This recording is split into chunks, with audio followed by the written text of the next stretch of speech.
I started out last week talking about the Twilight Zone Marathon, and I think that's very appropriate for today. I'm going to repeat it again for tonight's presentation, and it is appropriate today because today is Thanksgiving in America, and I grew up loving the Twilight Zone Marathon. There was one episode in particular called The Howling Man. I'm actually going to be reading from the Wikipedia page right now on that episode. It came season 2, episode 5. It premiered on November 4th, 1960 on CBS. And let me give you this is completely appropriate to what we'll be talking about tonight on the 7,000-year timeline deception. This is Rod Serling's opening dialogue. The prostrate form of Mr. David Ellington, scholar, seeker of truth, and, regrettably, finder of truth. A man who will shortly arise from his exhaustion to confront a problem that has tormented mankind since the beginning of time. A man who knocked on a door seeking sanctuary and found instead the outer edges of the Twilight Zone. So this is how Wikipedia describes the plot of this episode. The story is told in a flashback by an American named David Ellington. While on a walking trip through post-World War I Central Europe, circa 1925, Ellington becomes lost in a storm. He sees an ancient castle near the village of Schwarzhof, now the home of a monastic order. So here we have a monastery. He's lost in the Alps, as these stories often goes. He knocks at the door and pleads for help. He is told by the monk who opens the door that they do not allow visitors. Ellington explains that he is lost and begs for sanctuary from the storm. The monk goes to speak to a person he names as Brother Jerome, and Ellington waits in the hallway. He hears a wolf-like howl coming from somewhere in the castle. This is where they get the title, the Howling Man. The monk returns, and when Ellington asks him about this howl, says it's merely the wind. The monk takes him to Brother Jerome, the leader of the order. After Ellington explains that he only wants to escape the storm and perhaps obtain some food, Brother Jerome announces that there is no help to be had there and that Ellington must immediately leave. Bewildered, Ellington collapses in the hallway outside Brother Jerome's room. When Ellington awakes, he is inside the castle and again hears howling. He investigates and finds a bedraggled man in a cell. The man claims to be unjustly imprisoned by the insane monks, locked up because he kissed his sweetheart in public, and beaten by Brother Jerome using the staff he carries. Ellington is seen talking to the prisoner and is taken back to Brother Jerome. When an explanation is not forthcoming about the man in the cell, Ellington says he will leave, but also threatens to go to the police. Brother Jerome, realizing that Ellington's threat may set the prisoner free, then reveals the truth. The prisoner is not a man, but rather the devil himself, and can only be contained by the staff of truth, which Brother Jerome has. And that reminds me so much of the staff of Moses, if you've done any research on tracing that through history. The devil had come to the village shortly after World War I to corrupt it, but Brother Jerome had recognized him for what he was and used the staff to imprison him. These actions have given the world 5 years of relative peace, with only the evils created by mankind itself. Sounds a lot like the Millennial Kingdom. Ellington pretends to believe the incredible story. Brother Jerome is not fooled, however, and assigns a brother to watch him. Ellington waits until his guard falls asleep, then creeps down to the cell. Seeing that the door is held shut only by a staff that is within reach of the imprisoned man, Ellington briefly wonders why the man has not simply removed it himself. At the man's urging, Ellington removes the staff. The prisoner exits the cell and pins Ellington to the floor with a wave of his hand. As he walks towards the exit, he begins to change, taking on more and more of the appearance of the devil with each step, before departing the castle in a plume of smoke. Brother Jerome arrives, realizes what has happened, and sadly explains that the inability to recognize the devil has always been man's great weakness. The flashback ends. Ellington has been telling the story to a maid. He says that Ever since then, he has been hunting for the devil to atone for his mistake through through World War II, the Korean War, and the development of nuclear weapons.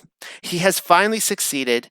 He has locked the devil in a closet barred by a staff similar to one Brother Jerome had used. Ellington intends to return him to the castle in Brother Jerome's keeping. He warns the skeptical housekeeper to not remove the staff under any circumstances while he goes to make final preparations. As soon as Ellington leaves, the maid hears a howl from behind the door and, in her curiosity, removes the staff. The door slowly opens. We then hear the closing narration by Rod Serling. He says, "Ancient folk saying, you can catch the devil, but you can't hold him for long. Ask Brother Jerome, ask David Ellington. They know, and they'll go on knowing to the end of their days and beyond in the Twilight Zone." And I love that last line there, to the end of their days and beyond. So that was one of those episodes that I really was, when I started looking into the Mud Flood and the Millennial Kingdom, that's one of those episodes that really struck me because I love that episode as a child. And so I went back and watched that really rather recently. And that's what we're going to be looking at tonight. This is just a refresher for anyone listening for the first time or that is new to this. I am actually advocating that we are living at the very end of Revelation, what we would call Revelation chapter 20, after the Millennial Kingdom, when Satan has been locked up for 1,000 years. The world has been at peace. And as Rod Serling says, that, or I should say Brother Jerome, that mankind was only left to their own sin without the deception or beguilement of Satan. And then he was released, and the last 200 years has been what it has. And so I believe we are in the season of deception. So this has been a long time coming, what we're going to talk about tonight. And it's been one of the biggest questions that I've been asked by people is, can I come up with a timeline of what history looks like? The problem is that we think in terms of we don't think in like abstract terms. We think that history is something concrete, that we should just be able to, like, why aren't they telling us about it? We should just be able to look into a history book and figure this out. And it's not that simple, especially if all of history is a lie. So this is a rather long, I think it's like 53, 54 pages tonight. My latest paper, hot off the press. It's called The Millennial Kingdom plus Mud Flood and the 7,000-year timeline deception. So if everybody wants to pull this up, or of course you can just listen to me. I posted a picture of Satan being released in that episode of the Twilight Zone, and he comes out with the horns and the cape and everything. All right. Anyways, let's go ahead and pray. Our dearest Father in heaven, Yahuwah, the Most High Elohim of Yasharel, whatever hour we do live in, we know that this is a time when you are waking up your children all across this world as they are, as I call the Sabbath group, the diaspora of Yasharel, that as Deuteronomy 30 tells us that in the days when we're scattered to the furthest corners of the earth, that we will begin to wake up and realize your name and call upon your name, and that we will return to the ancient path. And we pray that you give us guidance and direction, and that you always lead us in repentance of our sins. As we discover truth, we pray that we will want to turn away from pagan Babylon and our enslavement. And we just long for you to once again, we have inherited these lies, from the sins of our fathers, from our own sins, and we deserve to be cast out in estrangement. But we pray that you come back for us and settle the score, and just bring us into your everlasting kingdom. And we pray all these things in your name, and also in the name of your Son, Yahushua HaMashiach, and in the Ruach HaKodesh. Amen. All right, so let's pull this up. All right, here we go. Millennial Kingdom plus Mud Flood and the 7,000-year timeline deception, Part 1. Part 1, Chapter 1. A day with Yahuwah is as 1,000 years.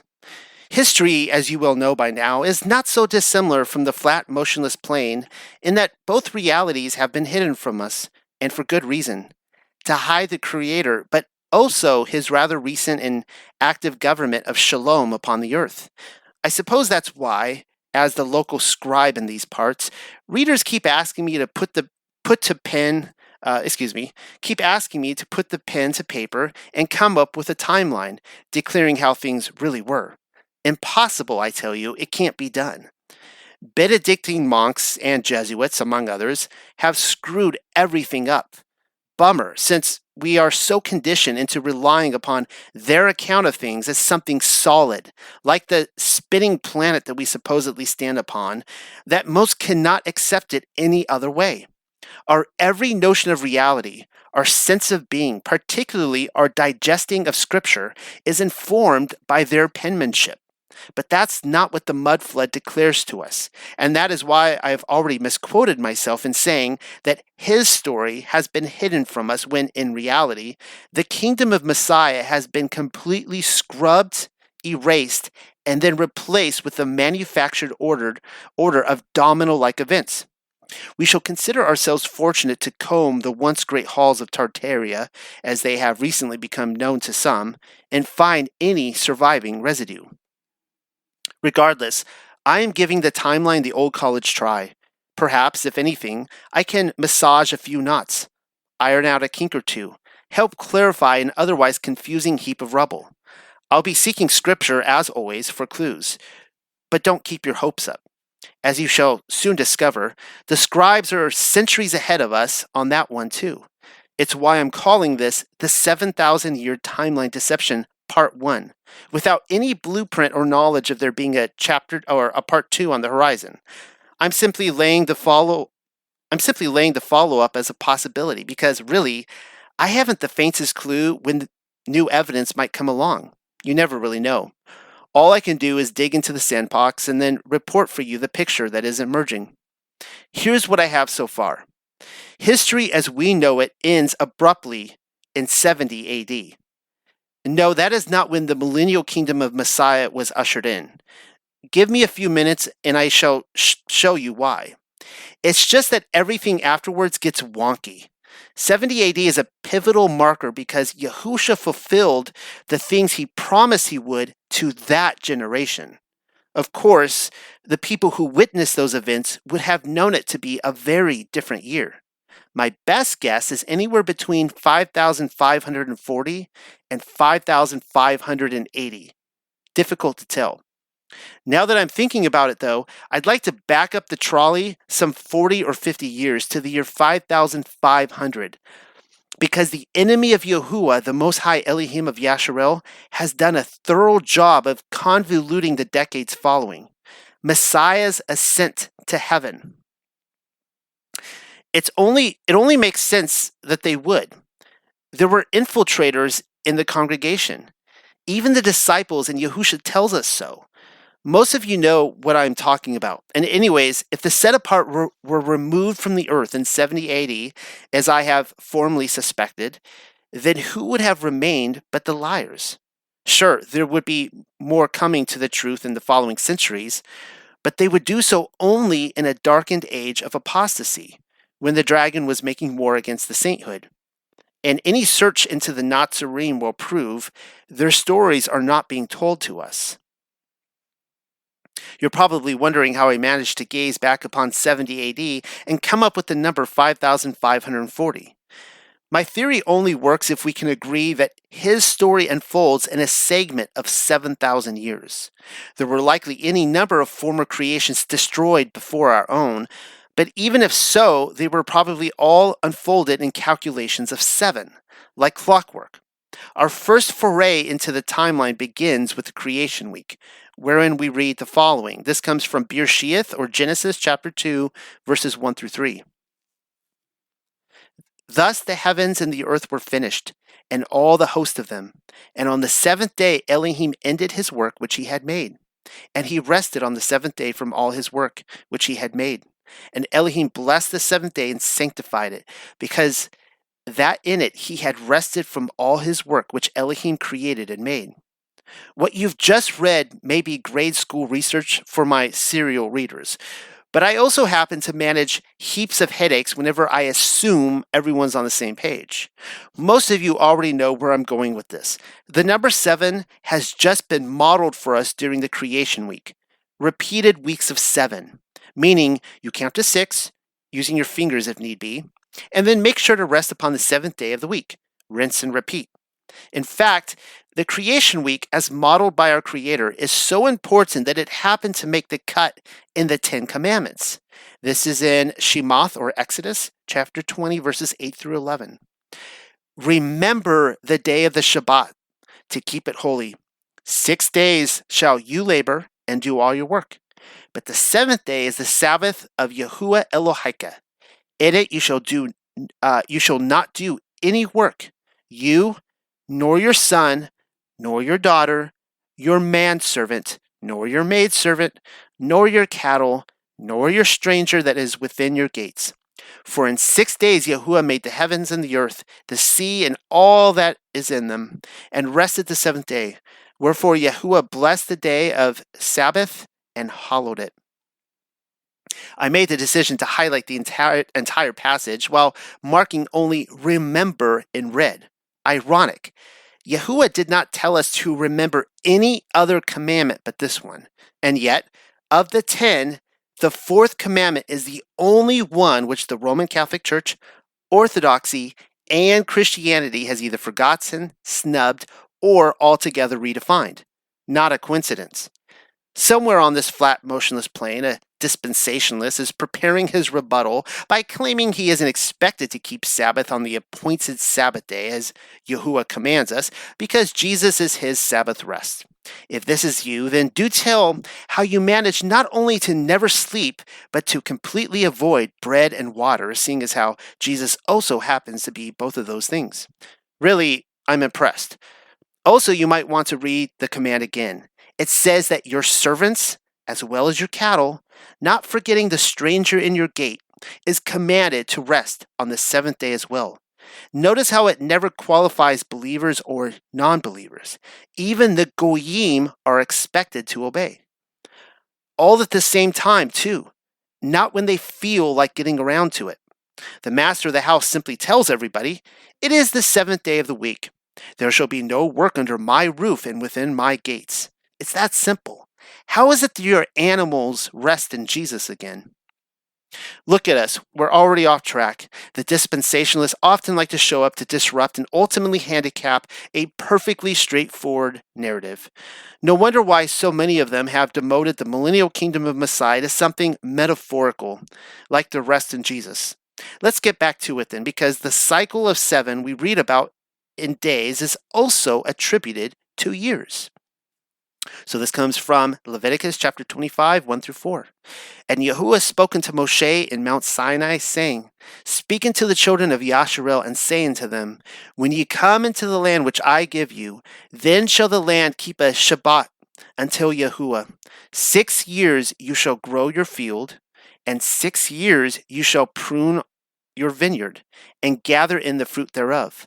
But in the 7th year shall be a Sabbath of rest unto the land, a Sabbath for Yahuwah.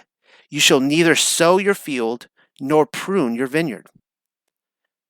The term before us is Shemitah.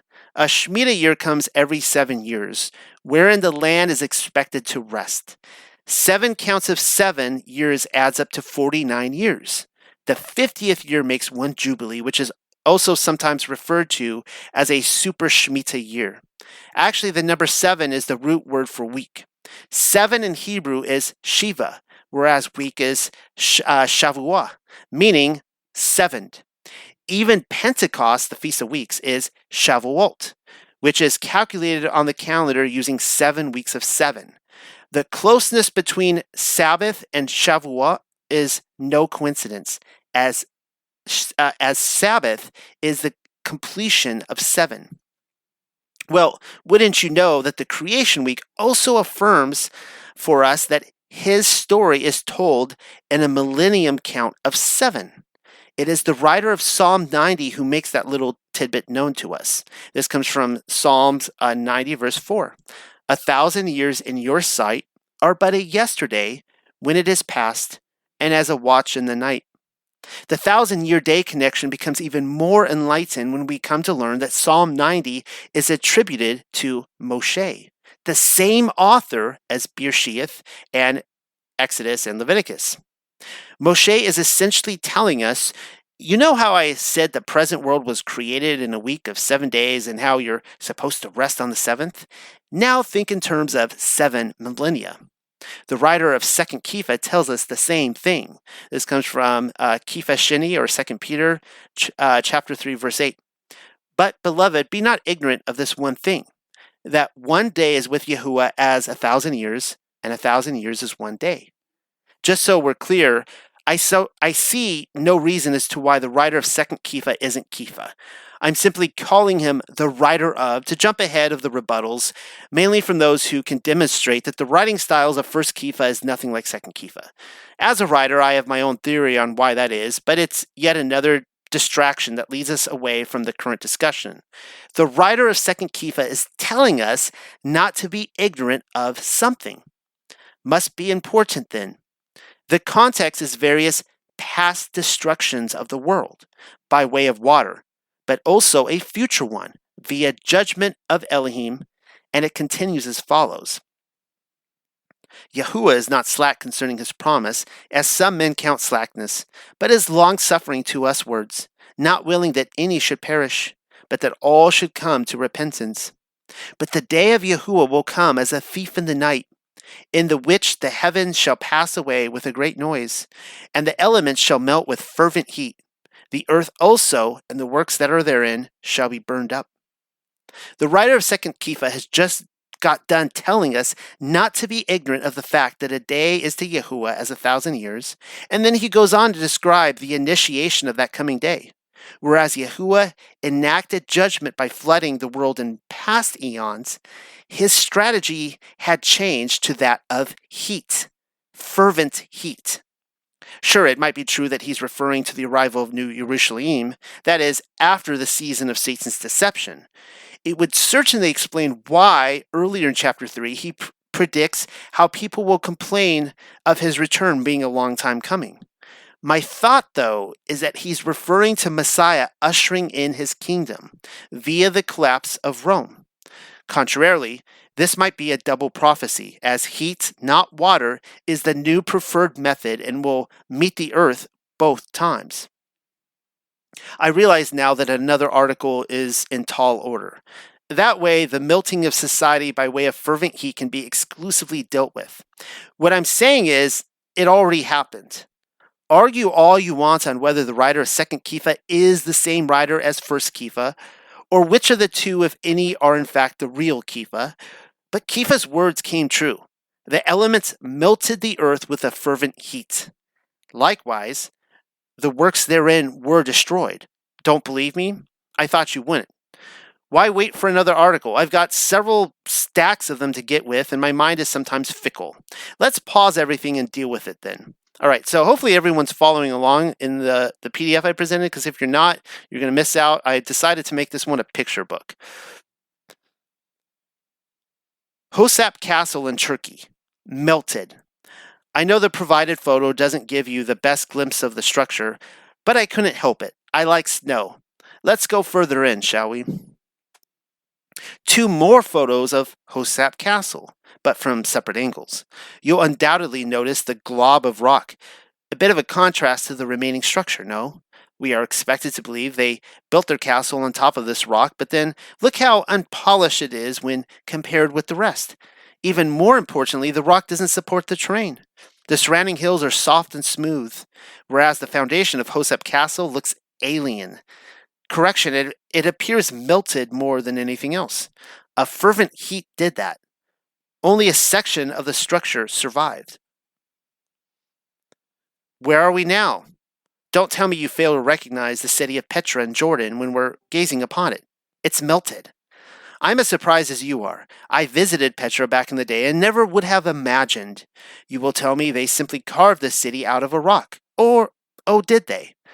I'll admit, the fact that the front decor survived the melting seems a little too convenient at first. Let's keep looking, though. Do you see what I see? Nothing here is symmetrical. That's a dead giveaway.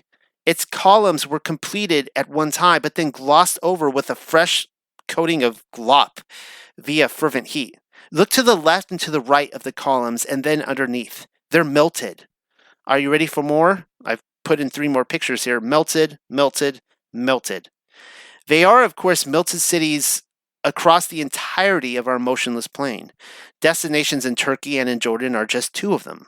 Far more places of destruction could be shown, but the point of this little exercise was to demonstrate how the judgment, which the writer spoke about in 2nd Kepha, has already come to pass, at least partially. Kepha explained that the preferred instrument of judgment would swap from water to fervent heat. And so you cannot say the world had already been destroyed by fervent heat beforehand. The melting of cities happened after the New Testament was written. Part 1, Chapter 2, the arrival of Eliyahu. If you're confused who that is, that's Elijah. The reason I surmised 5,500 as the year when Yahushua HaMashiach ascended to heaven is because several texts told me so. It wasn't even a matter of pulling out the calculator. No need to read between the lines either. The ancient writers literally spelled it out for me. You just have to read the right books. It is the Romans who simply didn't set it up that way. I'm not dogging canon except to say that its selection and assembly came with a certain degree of cleverness. There are certain pieces left out of it that, once added to the puzzle, widens our peripheral vision and forms a more completed picture, which is essentially what I'm attempting to do today. And just so you know, the 5,500-year prophecy arrives with a 6,000-year timeline, which, in doing so, infers a 1,000-year day of rest afterwards. Our very first inroad to the missing timeline comes to us by way of 1 Adam and Eve, wherein we read the following. This is 1 Adam and Eve, chapter 38, verses 1 through 2. After these things, the word of Elohim came to Adam and said to him, O Adam, as to the fruits on the tree of life that you have asked for, I will not give it to you now, but only when the 5,500 years are fulfilled. At that time, I will give you fruit from the tree of life, and you will eat and live forever, you and Eve and your righteous descendants. From this promise, we can deduce the following. After 5,500 years, Adam and Hava will be given fruit from the tree of life so that they might live forever. Their righteous descendants are added into the promise. Plenty of fruit to go around, I guess. Sounds a lot like the resurrection, but I don't want to assume. Also, notice who is doing the promising. The word of Elohim. Who is the word of Elohim again but Yahusha? That's a clue. In its follow-up read, 2nd Adam and Eve revisits that promise first given to Adam and Hava, only this time with their son Seth. In doing so, the picture is broadened. So this comes from chapter 12, verses 6 through 7 of 2nd Adam and Eve. And Elohim accepted his offering and sent his blessing upon him and upon his children. And then Elohim made a promise to Seth, saying, At the end of the great 5 days and a half, concerning which I have made a promise to thee and to thy children, I will send my word and save thee and thy seed. Then Seth and his children's children met together and came down from the altar and went to the cave of treasures, where they prayed and blessed themselves in the body of our father Adam and anointed themselves with it. You see, even Adam and Eve agrees with the day is 1,000 years premise. This time around, the 5,500-year prophecy was only rearranged so much as to involve days rather than millennia. Nice touch. We are also given another clue as to the importance of this day. It was appointed that the word of Yahuwah would save Seth and his righteous seed. Sounds a lot like the crucifixion and resurrection of Yahusha to me. But again, I don't want to assume. Let's keep combing through other reads, seeing what we might come up with. This comes from the book of Adam, chapter 13. Not to be confused, of course, with 1st or 2nd Adam and Eve. This is not to be right now, but in future times, when 5,000 years will be completed. Then, at 5,500 years, the beloved Son of Elohim, Messiah, will come upon the earth to resurrect Adam's body from his fall, because of the transgression of the commands. He will come and he will be baptized in the river Yarden. And as soon as he will have come forth from the water with the anointing of oil, he will anoint him him and all his descendants, so that they will rise at the time of the resurrection. Yahuwah said, I will admit them into paradise, and I will anoint them with the unction. Try not to confuse the book of Adam with 1st or 2nd Adam and Eve. Totally different reads. Same prophecy, though. By all accounts, Messiah arrives in the year 5500. Does that mean he arrives as a baby, or is he already fully grown and matured by this point? Seems to me that the beginning of his ministry is the mile marker. That would be his baptism in the river Yarden. It's easy to miss what's going on here, but if you pay attention, there's a double anointing going down. As soon as Yahusha comes forth from the river, he is anointed with oil. We don't read about that in any gospel, but it's no big stretch to imagine Yochanan would dabble a steady flow of oil over his head. It then says that Adam's descendants are anointed with oil in preparation for their impending resurrection. Whereas his descendants at this point in history, let me repeat that. Where are his descendants at this point in history but Sheol? Well, that's where our next book carries us, to Sheol. It is the Gospel of Nicodemus, which glances in upon the very moment when Yahusha arrives to fulfill his promises. And once again, we see precisely where we are on the timeline. The year 5500 has come. So what chapter is this? This is the Gospel of Nicodemus, chapter 22, verse 3 through 9. Then Seth, coming near to the patriarchs and prophets, said, I, Seth, when I was praying to Elohim at the gates of paradise, beheld the angel of Yahuwah. Michael appeared unto me, saying, I am sent unto thee from Yahuwah. I am appointed to preside over human bodies. I tell thee, Seth, do not pray to Elohim in tears, and entreat him for the oil of the tree of mercy wherewith to anoint thy father Adam for his headache, because thou cannot by any means obtain it till the last day and times, namely, till 5500 years be past. Then will Mashiach, the most merciful son of Elohim, come on earth to raise again the human body of Adam, and at the same time to raise the bodies of the dead, and when he cometh he will baptize in Jordan. Then with the oil of his mercy he will anoint all those who believe on him, and the oil of his mercy will continue to future generations, for those who shall be born of the water and the Ruach HaKodesh unto eternal life. And when at that time the most merciful Son of Elohim, Mashiach Yahusha, shall come down on earth, he will introduce our father Adam into paradise, to the tree of mercy. When all the patriarchs and prophets heard all these things from Seth, they rejoiced more. Good speech. You had to be there, I guess. For better context, there is a disturbance in Sheol at the arrival of Hamashiach, and dead souls appear to be waking up from some millennia of slumber. Satan is present, as well as the prince of Sheol, and everybody, it seems, is trying to figure out who this new arrival is. In order to identify the person as Mashiach, Seth is speaking to the righteous children in Sheol about the prophecy spoken to him, some of which we have already read in 2nd Adam and Eve, and as you can clearly see, he is announcing the year as 5500. At most, a few years thereafter, making it something like 5503. This, of course, depending on how you feel about how long his ministry was. Beginning with his immersion in the Yarden, some people conclude that Yahusha's ministry only lasted a year, making him a Passover lamb, whereas others speculate it was more like 3 years, designating him to be a heifer. I don't necessarily have an opinion on either one at this time, except to say that the Gospels appear to me as though he arrived, spoke naughty words to the wrong people, and then was crucified rather quickly. That's a side discussion, though.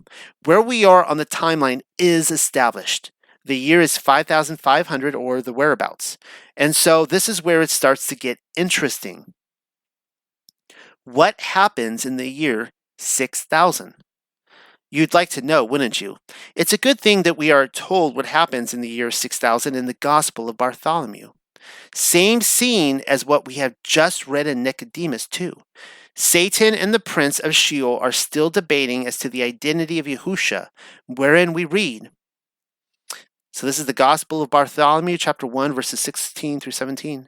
And Beliar said unto Sheol, so Satan is saying to the prince of Sheol, look carefully who it is that, for it is Eliyahu or Enoch or one of the prophets that this man seemeth to me to be? But Sheol answered death and said, Not yet are 6,000 years accomplished. And whence are these, O Beliar? For the sum of the number is in mine hands. Context. Satan is proud of the prophet whom he's crucified, believing only to be Eliyahu or Enoch and no threat to the establishment. And if you guys recall, we went through this several weeks ago with my paper on, it was the one where Yahusha went to Sheol. The prince of Sheol returns fire by claiming that this cannot be Eliyahu or Enoch, seeing as how the year is only 5,500, and they are not expected to arrive until 6,000 years have been accomplished. We read from the Greek version, but the Slavonic version of Bartholomew describes the same scene as follows. So once again, this is chapter 1, 16 through 17, same verse as what we just read. And the devil said unto Sheol, Why affrightest thou me, Sheol? It is a prophet, and he hath made himself like unto Elohim. This prophet will take and bring him hither unto those that think to ascend into heaven. And Sheol said, Which of the prophets is it? Show me. Is it Enoch, the scribe of righteousness? But Elohim hath not suffered him to come down upon the earth before the end of the 6,000 years. Sayest thou that it is Eliyahu the avenger? But before he cometh not down, what shall I do? Whereas the destruction is of Elohim, for surely our end is at hand. For I have the number of the years in mine hands. And now you know what was scheduled to happen some 500 years later after the arrival of Mashiach. Enoch and Eliyahu were expected to arrive. Boom. You needn't say it either. I already perceive what you're thinking. Your objection relies upon the fact that Yahusha said of Yochanan the baptizer that he was Eliyahu. No need to quote from that verse, as you and I both know it's there. My only response to this is threefold. First, Yochanan explicitly denied being Eliyahu in Yochanan chapter 1, verses 19 through 23. Secondly, the angel of Yahuwah explained in his annunciation that Yochanan would go forth in the Ruach and power of Eliyahu, according to Luke 1:17. Not that he would be Eliyahu incarnate. This is essentially what I believe Yahusha was repeating. And finally, Eliyahu appeared with Moshe at Yahusha's transfiguration in Matthew 17:11 through 13, which is only a little awkward if Eliyahu had already appeared and changed his identity to Yochanan. Point is, Eliyahu, the same person who ascended to heaven in the company of a chariot of fire, had not yet returned from the heavens as he was prophesied to. Consider the following. This comes from Exodus chapter 6, verse 18 in the Targum. He lived to see Phinehas, who is Eliyahu, the great priest, who is to be sent to the captivity of Yasharel at the end of the days.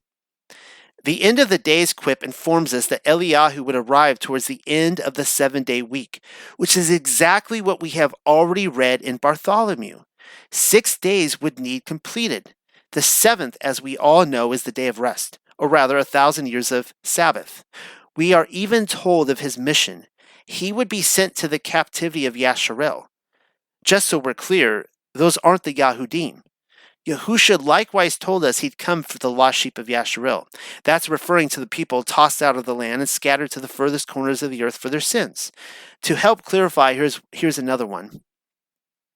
So this comes from one of my favorite chapters in the Bible, Deuteronomy chapter 30, verses 4 through 8, but this comes from the Targum. Though you may be dispersed into the ends of the heavens, from thence will the word of Yahuwah gather you together by the hand of Eliyahu the great priest, and from thence will he bring you by the hand of the king Mashiach. And the word of Yahuwah your Elohim will bring you into the land which your fathers possessed by inheritance, and you shall possess it. And he will bless you and increase you more than your fathers. And Yahuwah your Elohim will take away your foolishness of your heart and of your children's heart, for he will abolish evil desire from the world. And create good desire, which will give you the dictate to love Yahuwah your Elohim with all your heart and soul, that your lives may flow on forevermore. And the word of Yahuwah your Elohim will send these curses upon your enemies who have oppressed you in your captivities, and such as have hated and persecuted to destroy you. But you shall return and be obedient to the word of Yahuwah and do all his commandments that I command you this day. Yochanan the baptizer doesn't appear to be the person described here, as this Eliyahu is literally taking part in the regathering of the house of Yasharel, and into the land of Yasharel no less. The event being described also implies a resurrection of the dead. I've stated that repeatedly. These are the ethereal bodies who lived during the Millennial Kingdom of Messiah. It was Eliyahu's task to help gather them. Again, I know what you're thinking. You were going to ask me to show you when Eliyahu and Enoch appeared in history. Just point me in the direction of the scholarly recognition, Noel. Well, I can't very well do that, can I? It's what I keep saying. His story has been scrubbed. If the two prophets already arrived, why would the satanic elite tell us about it? Exactly, they wouldn't. Look around. This is the season of Satan's deception. They can't very well have you opening a book which explains everything, complete with thorough roadside directions on how to find the camp of Yahuwah, or else you wouldn't be deceived. Not everything is a total loss, though. I decided to search the internet for breadcrumbs, and this is what Google told me. The Middle Ages began nearly 500 years later, after the ascension of Messiah. You will tell me close, but no cigar. As it says 476 rather than 500. I included a screenshot of it here. Close enough. And when you stop, excuse me, I just lost my voice. And when you stop to think about it, they could have easily fudged those numbers, as nobody inhabiting the first few centuries understood the reality of their marker on the timeline as the Jesuits would have us presently understand it. Just to be certain, I attempted a second foraging mission into the matrix and gleaned the following information. I have another screenshot for you here. History Middle Ages for Kids claims the Dark Ages began in the year 500. Boom! It furthermore states that the Dark Ages, which ran from 500 to 1000 AD, was only the first half of the Middle Ages. Wink, wink. And no, I don't have something stuck in my eye. That's 1,000 years in totality, if you're paying attention. There are thumbs up or down buttons underneath the article asking if this little nugget of information was helpful. I'm thinking about giving it a thumbs up. The only reason I hesitate is because a thumbs up was potentially really Kaiser's way of giving the okay to mutilate someone in the arena. It is only Hollywood which informs us of the proper direction to arrange one's thumb. For all I know, giving the thumbs up is equivalent to shaving off one's limbs. And now that I think about it, by giving our consent either way, we are expected to take part in a satanic ceremony. No thank you. Your next objection is that only Western Rome fell to the Gauls and her African and Germanic allies, starting in 400, and that my problem is I haven't studied history thoroughly enough, as you have. Also, that the Eastern Empire ruled from Constantinople for nearly another millennium. Wink, wink. Eventually, the Persians, as well as the Arabs and Turks, took that capital city as well. That's official history, though. We are so often reminded of that fact in Illuminati written history books, that Rome may have fallen, but it's okay, because she survived. According to everything we've read, we are only given a 500-year timeline to work with before Eliyahu brings it down. More than likely, they're simply attempting to fill in the gap by turning the light age of Messiah into a dark one. Well, what do you know? The following passage ties it all nicely together. This comes from Lamentations chapter 4, verse 22 in the Targum. And after this, your iniquity will be finished, O congregation of Zion, and you will be freed by the hands of the king Mashiach and Eliyahu the high priest. And Yahuwah will no longer exile you. And at that time I will punish your iniquities, wicked Rome, built in Italy and filled with crowds of Edomites. And the Persians will come and oppress you and destroy you because your sins have been made known before Yahuwah. It says the congregation of Zion will be freed by the hands of the King Mashiach and Eliyahu the high priest. And just so there's no confusion, it even tells us when. Again, it says at that time. What time is that exactly? At the moment of Rome's punishment for her iniquities. That's when. You will tell me somebody added that commentary after the Persians wreaked havoc on the Eastern Empire. Oh, really? You're telling me that somebody after the fact announced the arrival of Eliyahu the high priest and the King Mashiach? Show me when that happened in history. Exactly. All we have been fed is sleight of hands, clever distractions, and excuses. History has been scrubbed. Part 1, Chapter 3. The pens of the scribe don't add up. As you can see, I added this creepy looking picture in twice. It's like we're told in the artwork that this is Matthew penning the Gospel of Matthew, and this angel is whispering into his ear, but I don't know. It looks a little shady to me, whatever's going on here. Again, the pens of the scribe don't add up. Well, they don't. Go ahead and shoot the messenger for pointing this stuff out. When it comes to the birth and procreation schedules of the patriarchs, as written down by Moshe and Beersheth, the pens of the scribes don't add up. And that is because the Hebrew Masoretic and the Greek Septuagint can't agree. They're off by hundreds of years, thousands even. A problem if we're expected to understand what hour we're living in. Or perhaps that was the plan all along, to confuse the timetable. Make us feel as though we're much earlier in the game. You're probably already confused. Well, don't be. Here, I'll give you an example of what it is that I'm talking about. Below, a side-by-side comparison of the same verse, but taken from the Hebrew Masoretic and the Greek Septuagint. All right, so on the left, we see the Hebrew Masoretic, Genesis 5:3, and this is what it says.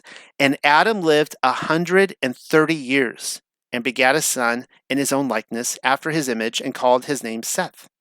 Well, the Greek Septuagint, LXX, same verse says this. And Adam lived 230 years, not 130, 230 years, and begat a son after his own form and after his own image, and he called his name Seth. See what I mean? The Hebrew tells us Adam lived 130 years before beginning Seth, whereas the Greek outright states it was more like 230.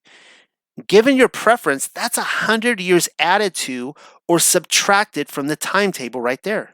It's like reading a book which tells us in considerable detail how the American Revolution happened in 1776, and then finding another book which obstinately claims, no, it happened in 1676. Seeing as how neither of us were alive in either century, we're more likely than not to go with the later date, notably because the scholars have thrown their weight behind it. Also because people take great pride in embracing their genealogy as an established science. The problem with the procreation timetable, as presented in the Masoretic and LXX, doesn't begin and end with Adam and Seth, though. It only continues. After documenting begat dates on both versions, I then decided to pull out the calculator and punch in some numbers. Here's what I found. So you can see this chart before you, the Hebrew Masoretic on the left, Greek Septuagint on the right. From Adam to Seth, we see 130 or 230 years. From Seth to Enosh, 105 or 205. From Enosh to Canaan, 90 or 190. Which is it? Canaan to Mahalalel, 70 or 170. Mahalalel to Yered, 65 or 165. Yered to Enoch, 162, 162. That's really interesting. Those two dates agree. Enoch to Methuselah, 65 to 165. Methuselah to Lamech, 187, 167. That one actually drops 20 years. Lamech to Noah, 182, 188. Then Noah to Shem, you can see I crossed it out, 500, 500, the same, but Noah to the flood, 600, 600. So the Masoretic totals 1656 from Adam to the flood. The Greek Septuagint, 2242. In nearly every instance, the Greek Septuagint comes up with larger dates for the beginning of one generation to the next. Far larger. Only once do we see the same number, and that is when at 160 years of age, Yared begets Enoch. Also, the Hebrew Masoretic claims Methuselah was 187 to the Septuagint's 167 when begetting Lamech. 2 decades, however, hardly makes up for lost time. You can see for yourself there's nearly 600 years difference between the two texts. The Hebrew claims the floodwater swept over the earth an entire millennia before the Greek got around to it. That's no small oversight. But the genealogical chart only continues afterwards. So this is from the flood to Abram. So we see here that Shem had Arpachshad 2 years after the flood. The Hebrew and the Greek both agree with that. Then Arpachshad had Shelach 35 years. The Greek's Septuagint doesn't even have that. According to the Greek Septuagint, Arpachshad had Canaan at 135 years. So we go from 35 to 135 years. And then Canaan had Shelach 130 years, according to the Greek Septuagint. So you basically, what the Masoretic did is it cut out, it made it look like that Shem was the grandfather of Canaan when really he was the great-grandfather. Anyways. From Canaan to Shelach, we see 130. Okay, Shelach to Eber, 30 or 130. Eber to Peleg, 34 or 134. Peleg to Reu, 30 or 130. Reu to Serug, 32 or 132. Serug to Nahor, 30 or 130. Nahor to Terach, 29 or 179. And then Terach to Abram, 70 and 70. The total, according to the Hebrew Masoretic, from Shem, or I should say from the flood to Abram, was 292 years. The total from the flood to Abram in the Greek Septuagint was 1,168. Here we see even more oddities than before. Firstly, an even larger 1,000-year gap needs dealt with. But then the Masoretic totally skips right over Canaan and claims Shelach to be the son of Arpachshad rather than his grandson. You'd think that a scribe would be perfectly capable of transferring numbers from one text to another when in fact all the other details match, but they don't. It's almost like they intended it to be that way. The only place these two timelines can agree is how old Abraham's father was when given birth to Abram at 70. There's a reason for that. The reason why, I believe, the LXX and the Masoretic agree on Terah's procreation schedule, but also the birth of Enoch, as well as the 600th year of Noah when the floodwaters came, is because so many other texts mention those exact same dates. Whoever was going out of their way to distort the timeline had little choice but to keep those 3 details precisely the same while being free to fudge the others. Think about it. That shows purposeful intent right there. Somebody was moving the goalie net. This game is rigged. Were these conspirators decreasing our mile marker on the 7-day timetable or pushing us further along? That's the question before us. If we tally the numbers, then, according to the LXX, Abram was born 3,410 years after creation, rather than 1948. You know my theory. They're not only hiding a recent mud flood event, but also the Millennial Kingdom of Messiah, which preceded it. Therefore, what choice do they have to make it seem as though we've arrived much earlier on the timetable rather than further along? To add to that, the writers of history overtly remind us how 2,000 years have aimlessly drifted by between Messiah and our present age, with countless generations vainly keeping their hopes up. Perhaps they are attempting to make Yahuwah's promises a matter of malpractice. But what about Shem, you ask? Well, what about him? Both the Hebrew and the Greek agree that Shem died 500 years after beginning Arpachshad, making him 600 years old in total. In the LXX version, Abram wouldn't be born for another 600 years. This appears to be a problem, seeing as how multiple texts, one of which is Jasher, and another, the Aramaic Targum, identify Shem and Melchizedek as the same person. I have a theory on that, but you'll have to read my paper, The School of Shem, for the fuller explanation. And just so you guys know, we actually went over that last week. In short, the writers of Scripture were giving us an esoteric truth.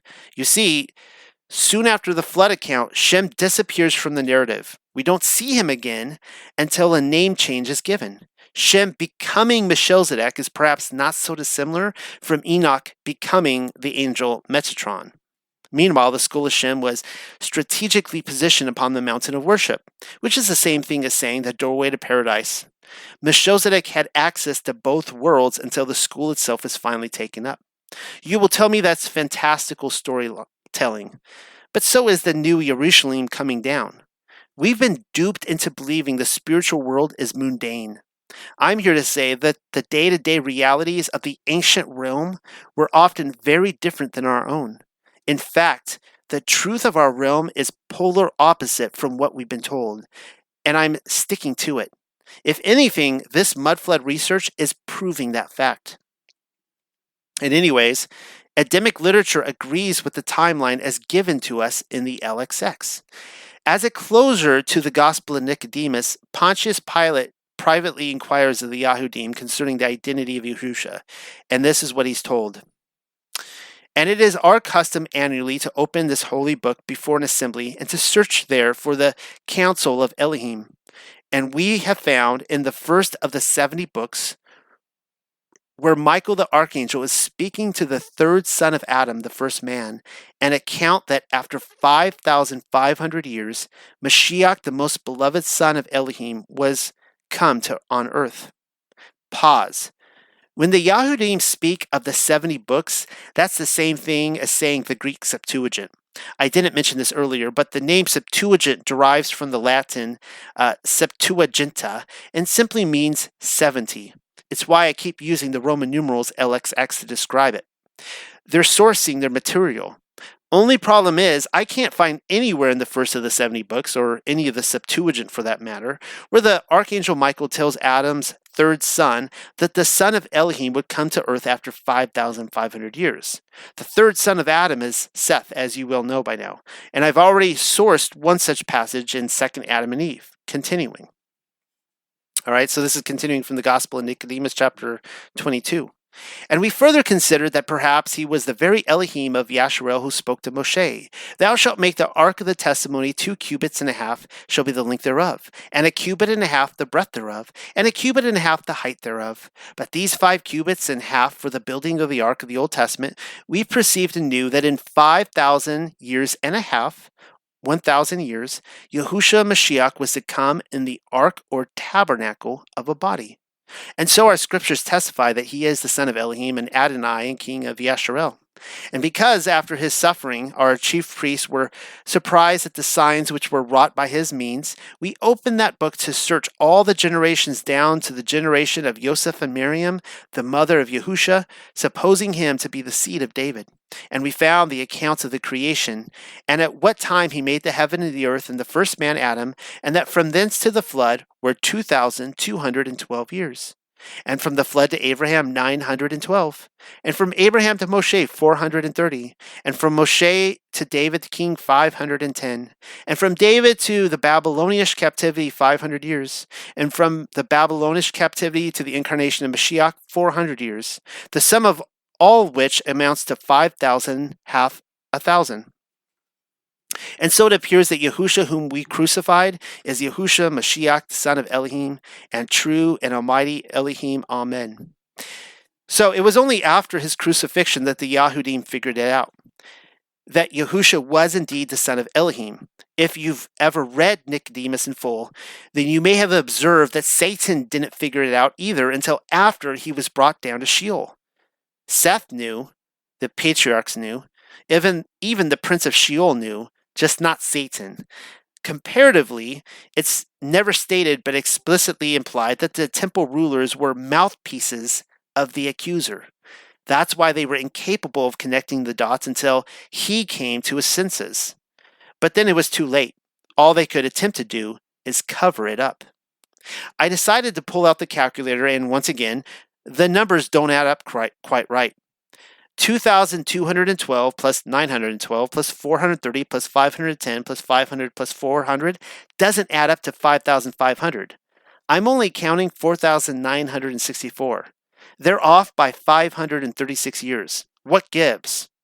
Well, according to the LXX, the timeline from Adam to the flood was 2,242, whereas the Yahudim told Pontius Pilate 2,212. Those added numbers account for 30 years right there. Then they tallied up the generations between a post-flood Shem and Abram to be 912, when in fact the LXX claims 1,168. They're 256 years off this time. If you're keeping track, we're now 286 years closer to the 536 fallen short.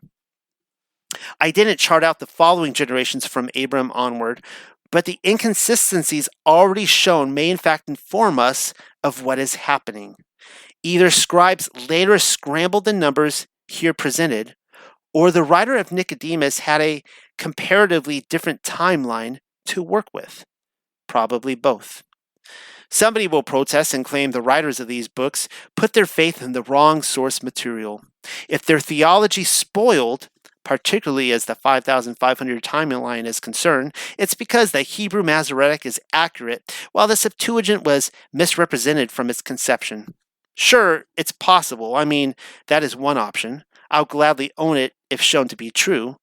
Another way of looking at the inconsistencies of Adamic material with the Hebrew Masoretic is that the books which were removed from canon simply escaped the fate of the scribe's pen. They weren't scrutinized because only the 66 books bound into leather were the focus of control. If you smugly tell me Adamic literature was never considered to begin with, then that's even better. It means dozens of books which tell a certain story were either hidden from Rome or rarely if ever spotted on their radar. That's a good thing. And yes, I'm aware of the fact that our controllers were more inclined to read from the Septuagint than the Hebrew at one time, according to what we're told. Just try not to forget the fact that the Hebrew Masoretic, which has been paraded as our final authority by the committee, is the youngest text. Then again, at the risk of sounding wishy-washy, I'll grudgingly admit that's only according to the official narrative, so who really knows anymore? Even the Aramaic Targums, as well as dozens of Midrashim, derive from their vault. How is it that they shrank away from the earth and exclusively ended up there to begin with? The mud flood, of course. Rome controls everything. I can only imagine the Millennial Kingdom saints would have carried their literature with them. It's why I started out claiming I might massage a few knots here or there, iron out a kink or two at best, help clarify an otherwise confusing heap of rubble. But so long as we remain in the season of deception, the specifics of our timeline may never be known. That's not to say this has been a total loss. I did in fact demonstrate that the Septuagint agrees with the 5,500-year timeline. Just remember what the design of Rome has been doing all along. This comes from Daniel chapter 7, verse 25.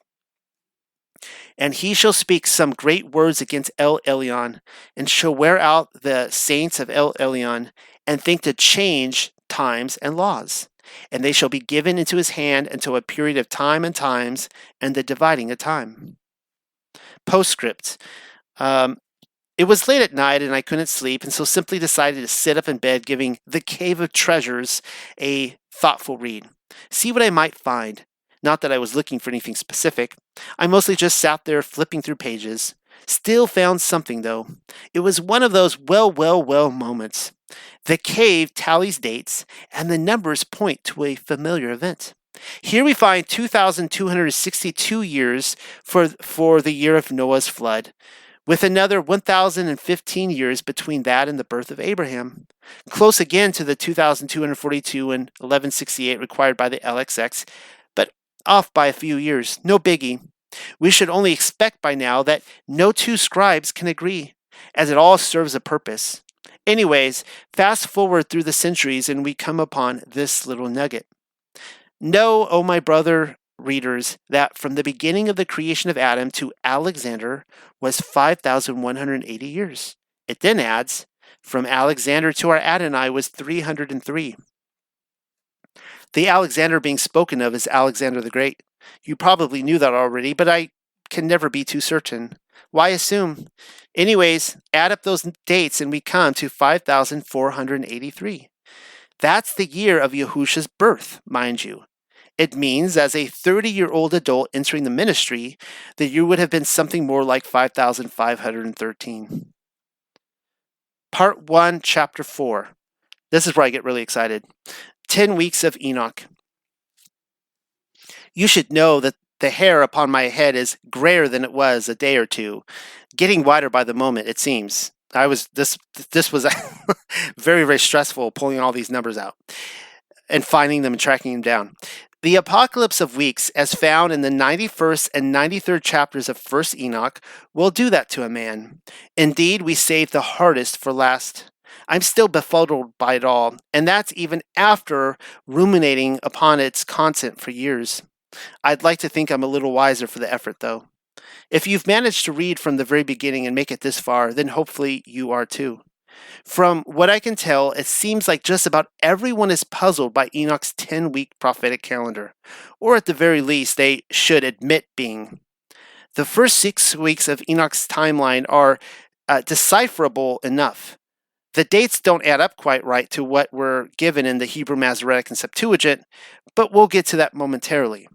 The events themselves are recognized. Afterwards, with the introduction of week 7, that's where people land into a muffin top of trouble. It's because they assume we're being told the truth about history when in fact his story has been scrubbed. They have no choice but to line up historical events like the Third Crusade of King Richard the Lionheart, or the Magna Carta, or the Pilgrims landing on Plymouth Rock, and try to make the pieces fit. Problem is, they're not even pieces from the right puzzle. Enoch is only interested in his story of righteous Yasharel. The Goyim were never intended to be substituted. The next issue in deciphering Enoch's apocalypse of weeks is trying to decide whether I should go with a count of 10 weeks added up by 700 years each, or just take the first 7 weeks and multiply by 1,000. You see, weeks 1 through 7 can be found in chapter 93. Whereas weeks 8, 9, and 10 were shuffled over to chapter 91 at some point in history. It has long been debated on whether they were ever intended to be added into the 7,000-year redemptive story to begin with. The Sefer has done the work for us and added weeks 8 through 10 back into chapter 93. We will be working with that model. What I should have said is that Enoch's apocalypse makes far more sense when we override the 700-year or 1,000-year restraints and think in terms of epochs. An epoch can be defined as a division of time which denotes a distinctive period in the history of someone or something without being held artificially to a specific number. Contextually, the 10 weeks designate mile markers within the story of redemption. I'm not saying they were never intended to be counted with a specific designation of years, but after all we've been through, you should know by now that the procreation schedule has been tampered with. I wish I could turn this into a science, but alas, after staring at it upside down and inside out, I cannot. Perhaps a brighter mind can. That's all I've got. Let's take a crack at it anyhow. Follow along. First week. This comes from chapter 93 of Enoch. Enoch then began to speak from a Sefer and said, I have been born the 7th in the first week, while judgment and righteousness wait with patience. The first recorded week of his story is straightforward enough. Enoch tells us he was the 7th born, which is true.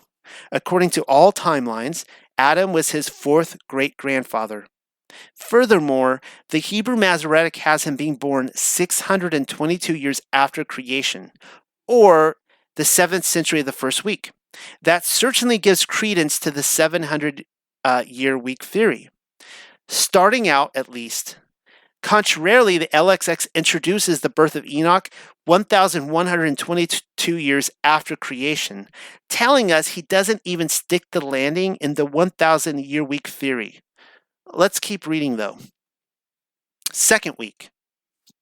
But after me, in the second week, great wickedness shall arise, and fraud shall spring forth.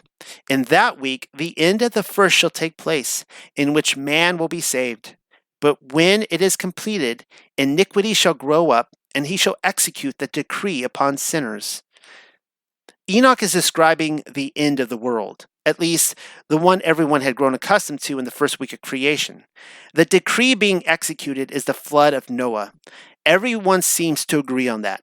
It's why it says man will be saved, as opposed to the fraud which had sprung forth. But here's the problem. Neither the 700-year week theory nor the 1,000-year week theory adds up quite right.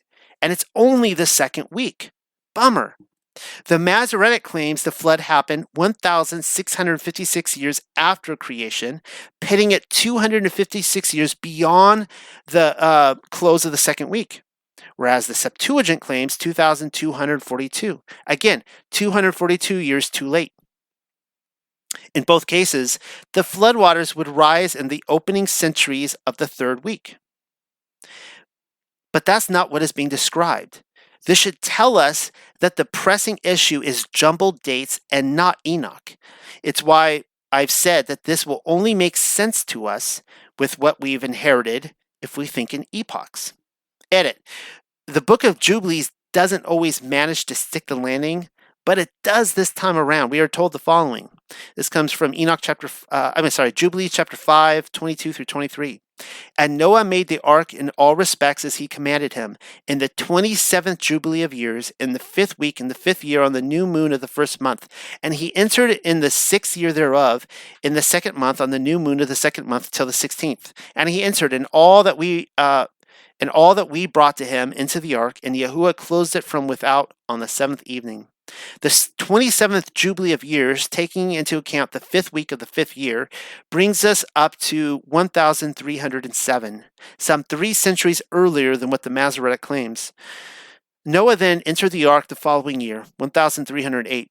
That's in keeping right on schedule with the 700-year week theory. Third week. Afterwards, in the 3rd week, during its completion, a man of the plant of righteous judgment shall be selected, and after him the plant of righteousness shall come forever. The critics agree.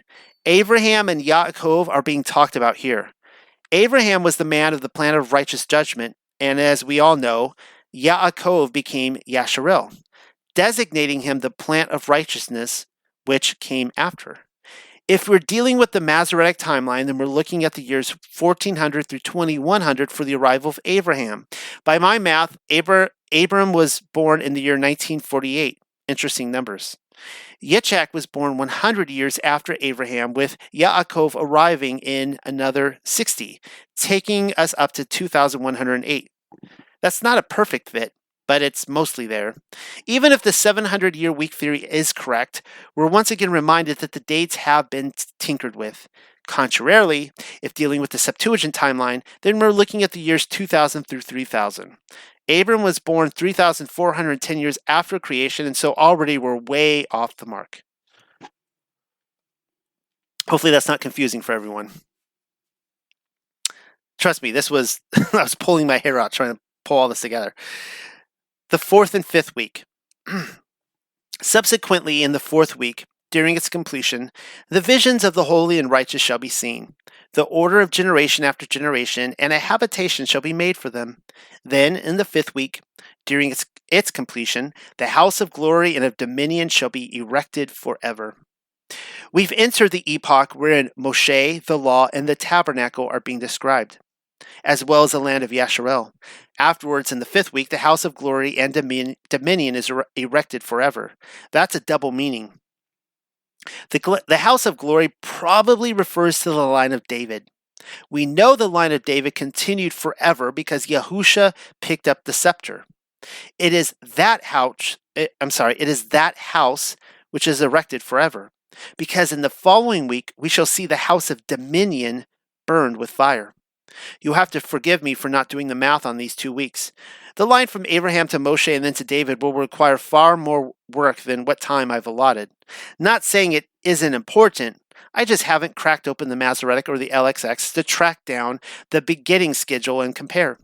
I did commit myself to number punching in an abstract sense, and I can tell you that Moshe and David both fit comfortably within their respective 1,000-year timeline, the 4th and 5th millennia, according to what the Yahudim and Nicodemus have offered.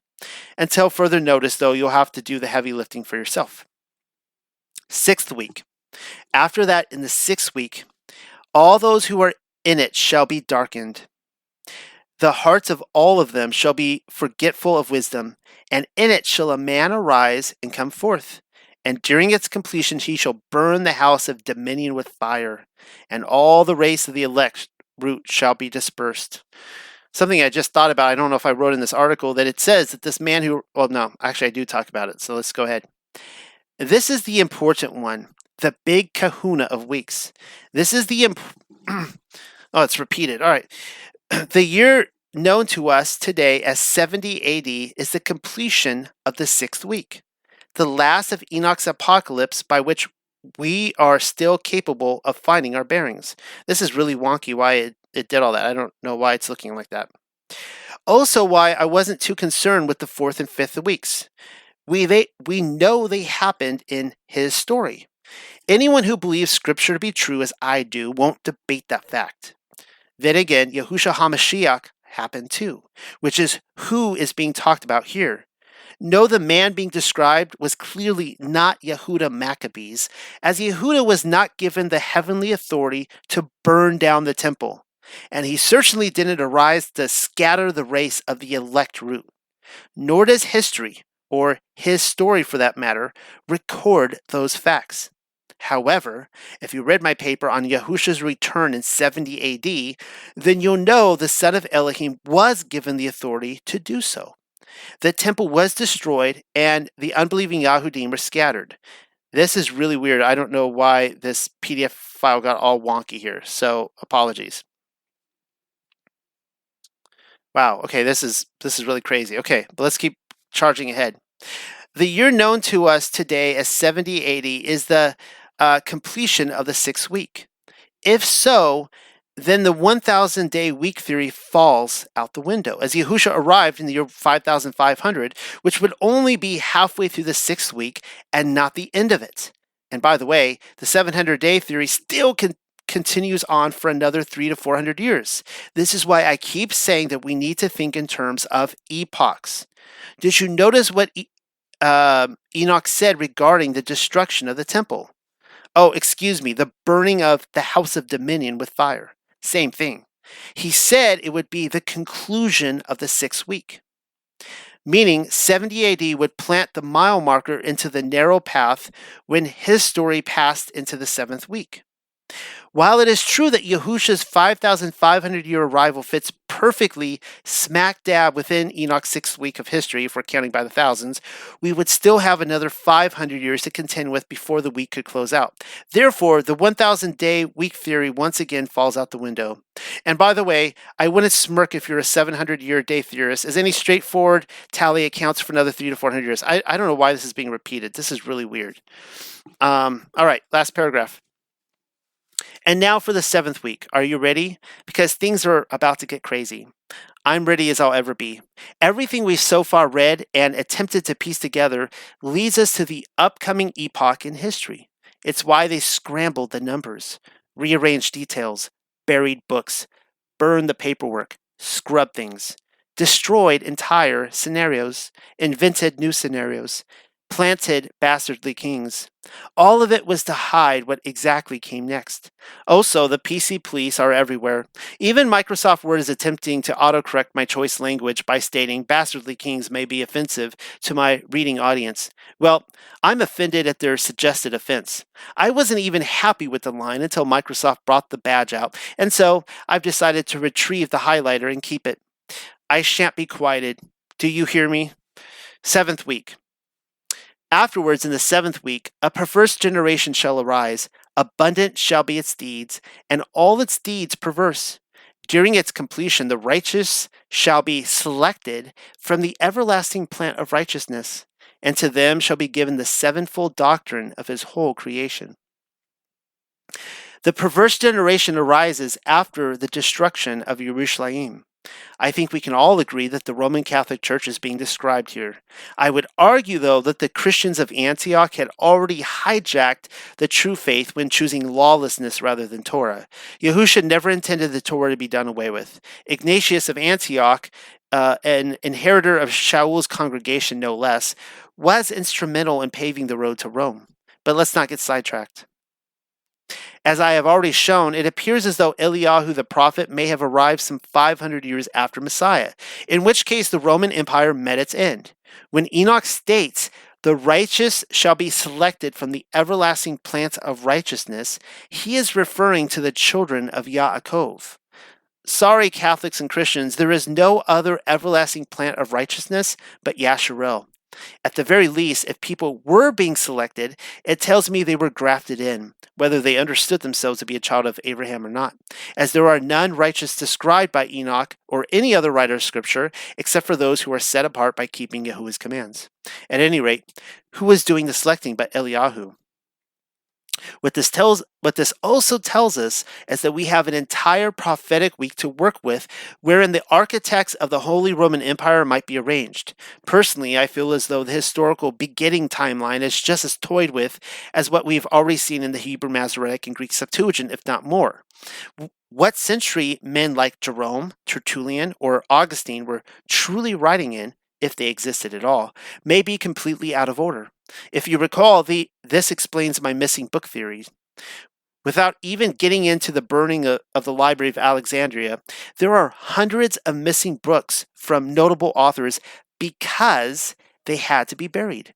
They no longer fit the timeline which we've all grown intimately familiar with. For all I know, the Reformation isn't invented. Perhaps Martin Luther, Zwingli, Calvin, and Knox did their thing in the years leading up to the kingdom, despite having all the markings of a Roman psyop. Who really knows?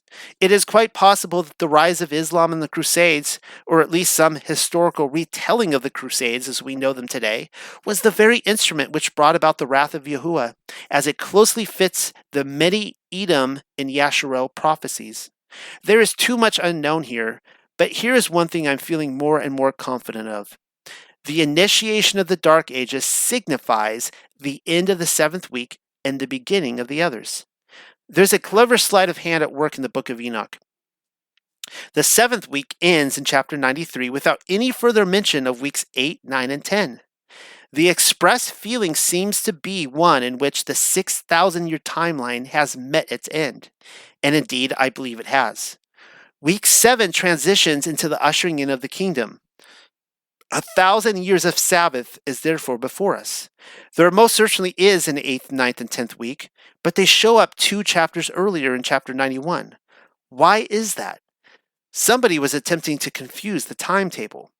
Modern translators have attempted to justify a perceived wrong by rearranging weeks 8 through 10 into chapter 93, but in doing so have committed a disservice. They have lifted those last 3 weeks of redemptive history while completely snubbing the transitional verses. They read as follows. So this is in chapter 91. When therefore iniquity, sin, blasphemy, tyranny, and every work shall increase, and transgressions, impiety, and uncleanness also shall increase, upon them all shall great punishment be inflicted from heaven. The holy Yahuwah shall go forth in wrath, and upon them all shall great punishment from heaven be inflicted. The holy Yahuwah shall go forth in wrath, and with punishment, that he may execute judgment upon earth. In those days oppression shall be cut off from its roots, and iniquity with fraud shall be eradicated, perishing from under heaven. All the idols of the nations shall be surrendered with its inhabitants. With fire it shall be burnt.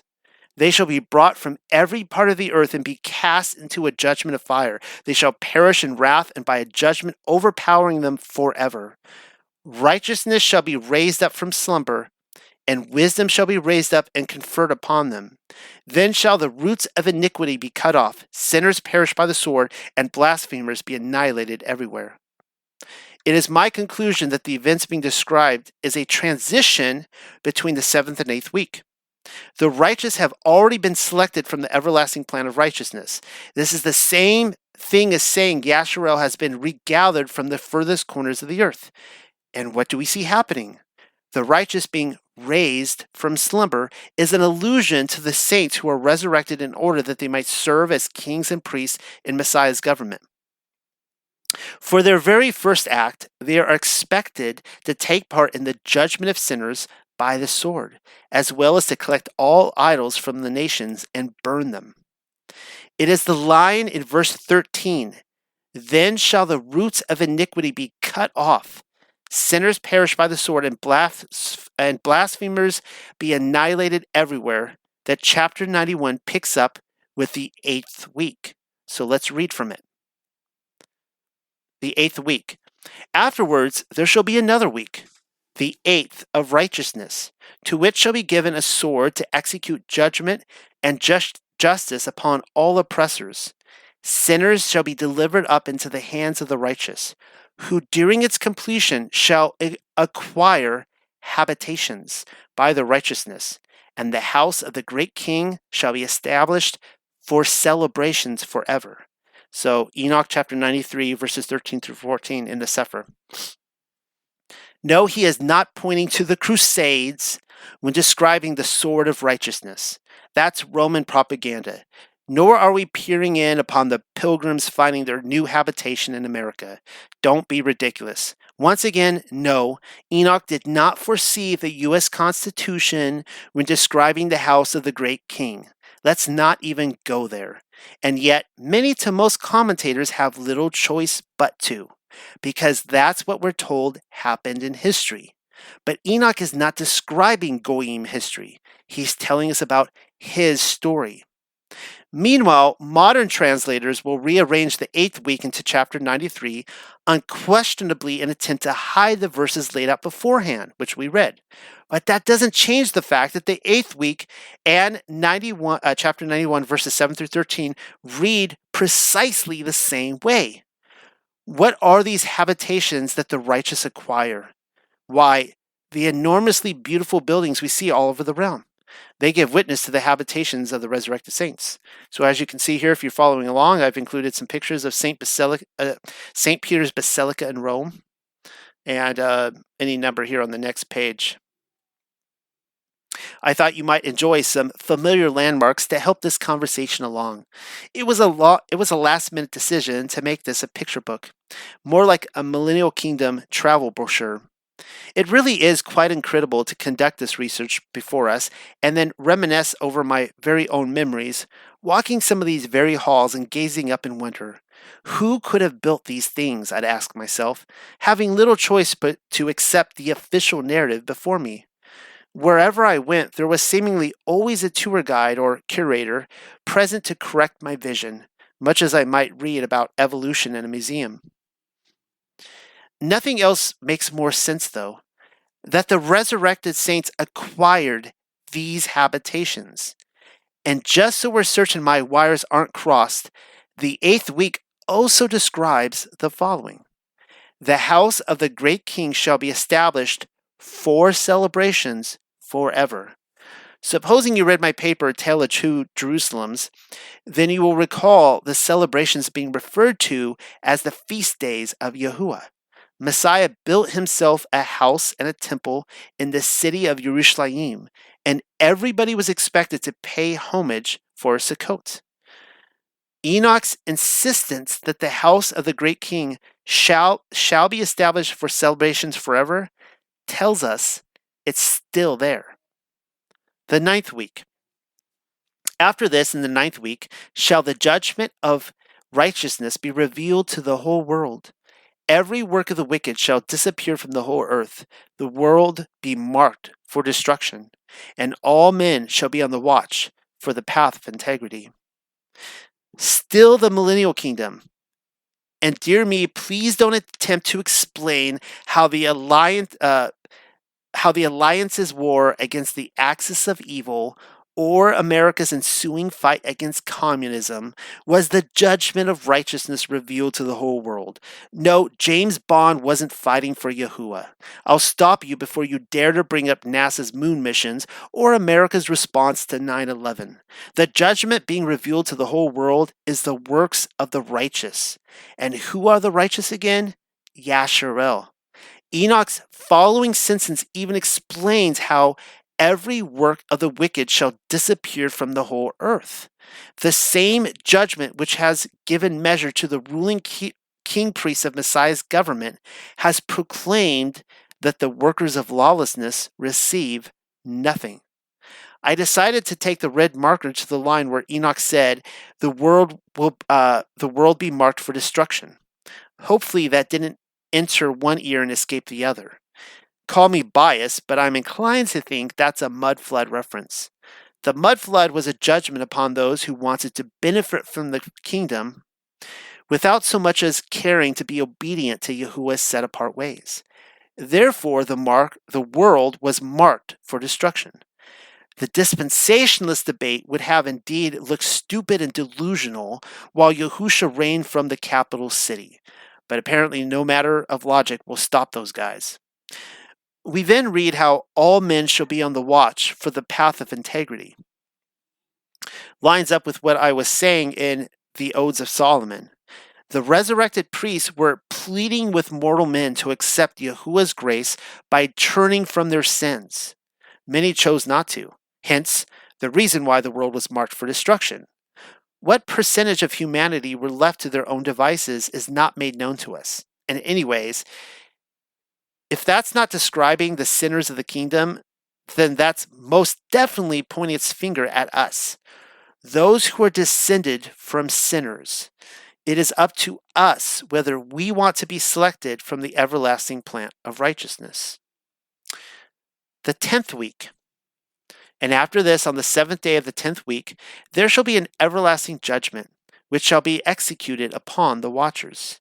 And a spacious eternal heaven shall spring forth in the midst of the angels. The former heaven shall depart and pass away.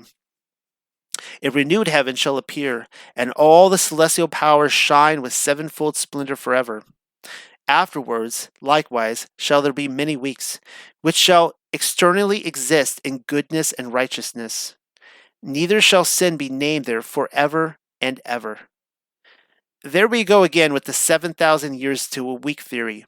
Only now it is Enoch who is letting us know there are 7 segments of time in a prophetic week.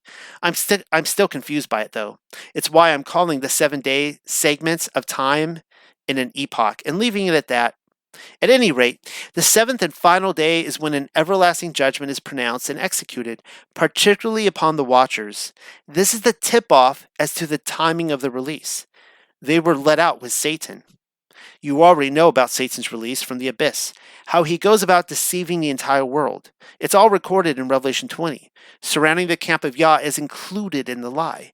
People are oblivious to the conspiracy, particularly their participation in his scheme to topple Yahusha's throne. Of course, none of it would be made possible without the globe deception. Planet Earth was designed to imitate the sin of the wandering stars and mask the greater realm of his kingdom. You know, in order that the camp of Yah might be surrounded. We know that the Watchers' release to do what thou wilt as the law of the land is limited. It says so right here. This comes from Enoch chapter 10. To Michael, likewise, Yahuwah said, "Go and announce his crime to Samjaza and to the others who are with him, who have been associated with women, that they might be polluted with all their impurity. And when all their sons shall be slain, when they shall see the perdition of their beloved, bind them for 70 generations underneath the earth, even to the day of judgment and of consummation, until the judgment, the effect of which will last forever, be completed. Then shall they be taken away into the lowest depths of the fire and torments, and in confinement shall they be shut up forever." Enoch and the Watchers being released after 70 generations. More numbers crunching, apparently. Not today, though. It doesn't necessarily make out here like they are released, but we know in other parts of Enoch that they most certainly are. Butting their judgment up with the final day of the 10th week agrees with Enoch chapter 10 that the lake of fire awaited them and informs us that they were probably only released after the 1,000 years. It's certainly adorable that some might hope for the best, that the parole board let them out on good behavior, but you and I know they were instruments of judgment upon the persecutors of Messiah's kingdom. Elsewhere in Enoch, this is how the release is described to us. See, where does this come from? This comes from Enoch chapter 56. And in those days the angels, the watchers, shall return and hurl themselves to the east upon the Parthians and the Medes. They shall stir up the kings, so that a ruach of unrest shall come upon them, and they shall rouse them from their thrones, that they may break forth as lions from their lairs, and as hungry wolves among their flocks. And they shall go up and tread underfoot the land of his elect ones. And the land of his elect ones shall be before them a threshing floor and a highway. But the city of my righteous shall be a hindrance to their horses. And they shall begin to fight amongst themselves, and the right hand shall be strong against themselves. And a man shall not know his brother, nor a son his father or his mother, till there be no number of the corpses through their slaughter, and their punishment be not in vain. In those days Sheol shall open its jaws, and they shall be swallowed up therein, and their destruction shall be at an end. Sounds a lot like Revelation 20, don't it? But if we pay even closer attention, it mirrors a post-mud-flood society as well. You know, Napoleon, the American Civil War, the World Fairs, nesting in the habitations of the righteous, claiming finders keepers, losers weepers, and all that. It says the watchers were perfectly capable of going up and treading underfoot the land of his elect ones. Sure, this might be a reference to the land of Yasharel only. Then again, the entire world became Yahusha's inheritance. It was all his land, and no longer theirs for the taking. Yahusha's resurrection was an announcement to the Elohim that their reigns had ended. It even states, the land of his elect ones shall be before them a threshing floor and highway. Sure does sound like 19th century history, if you ask me. Getting back to the 10th week, it's also when heaven and earth are said to pass away with a new appearing. One more piece of evidence for my argument that New Jerusalem doesn't appear until after Satan's season of deception. It only arrives on the final day of the concluding week. Clearly, New Jerusalem hasn't arrived yet. And another thing, hopefully you have a better idea of what Enoch meant when he stated in the 7th week that those selected from the everlasting plan of righteousness would be given this sevenfold doctrine of the whole creation.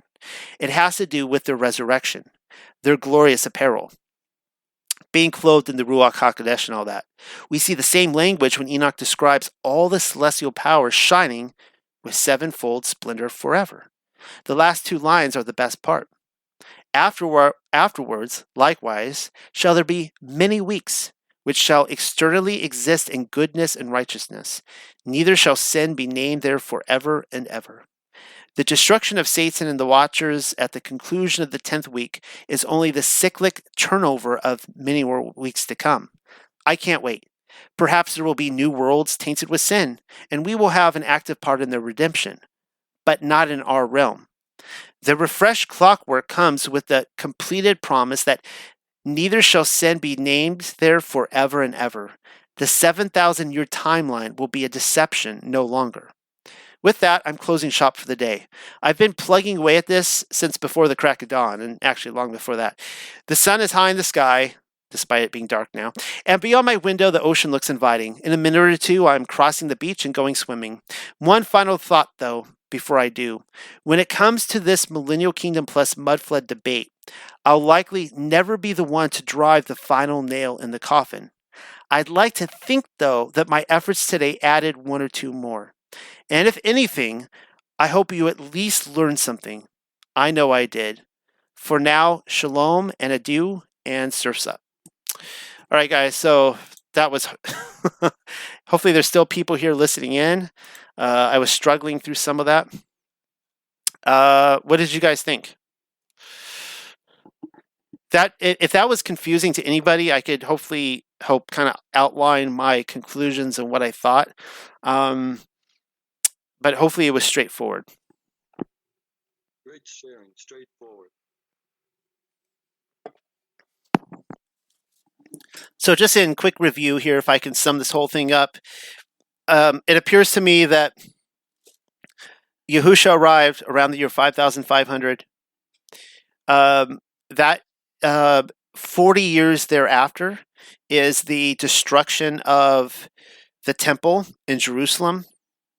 And we could even see, like in the Talmud, they say that specifically it was 40 years from the last trial of the Sanhedrin to the destruction, which and 40 years to the ripping of the curtain to the destruction, which is really interesting because what they're actually saying there is that Yahusha was the last trial by the Sanhedrin, and then 40 years later it was destroyed. So we know that the destruction of the temple ends the 6th week of Enoch, and then there is one more week afterwards of apostasy, and this is where we get the Roman Catholic Church and all that.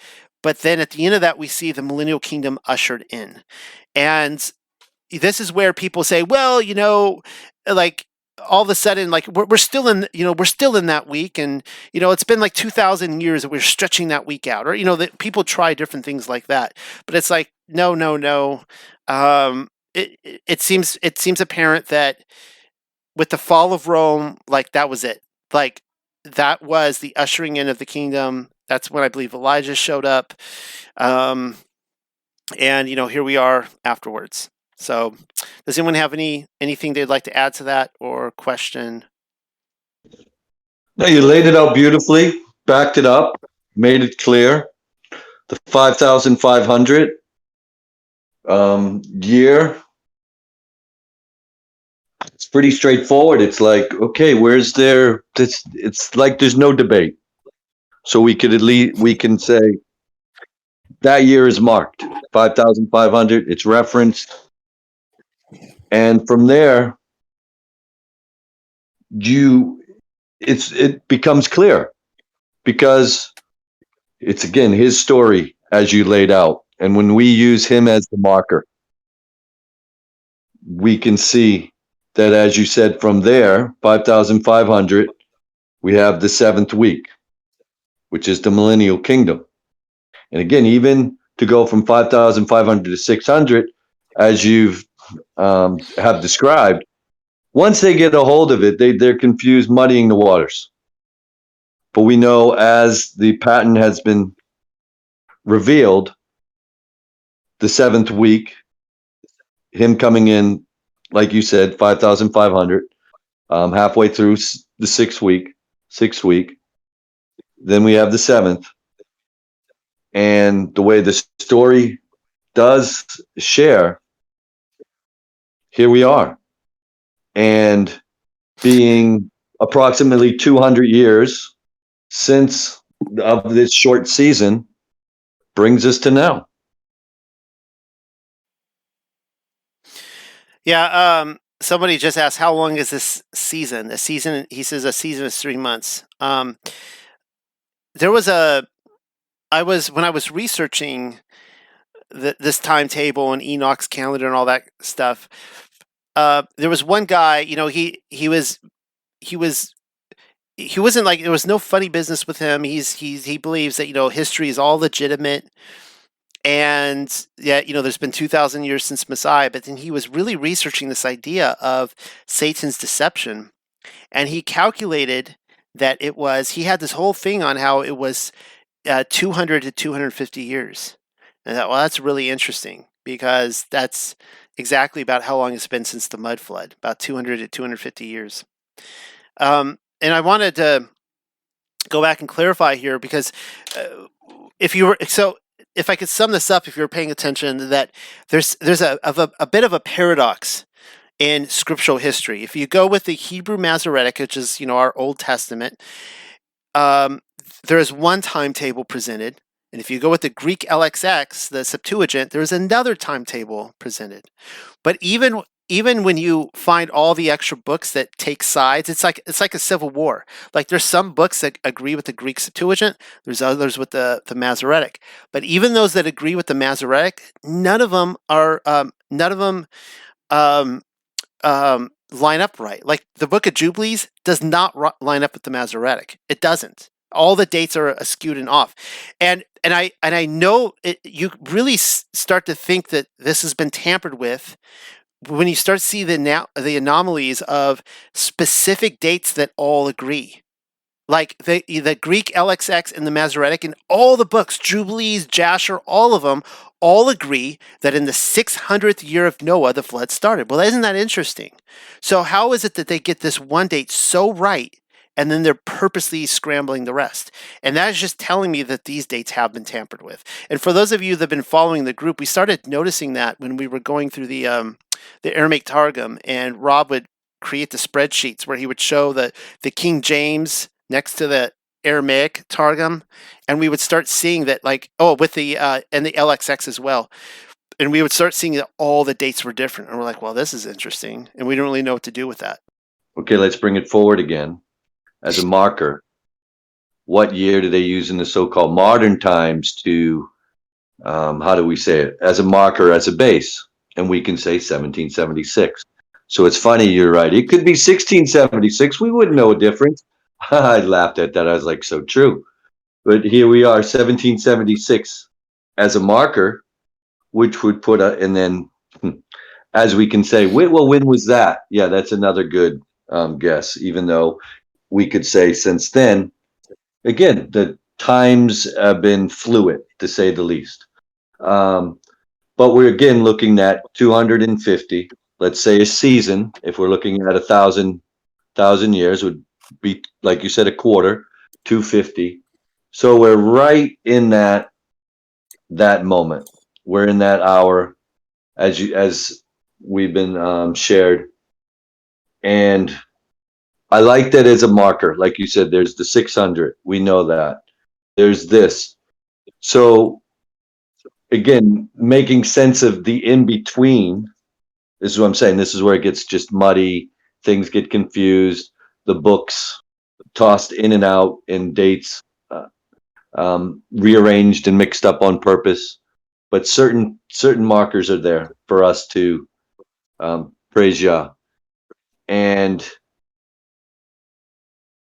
I think it's always, and this is something you've shared before, knowing some of your family, is that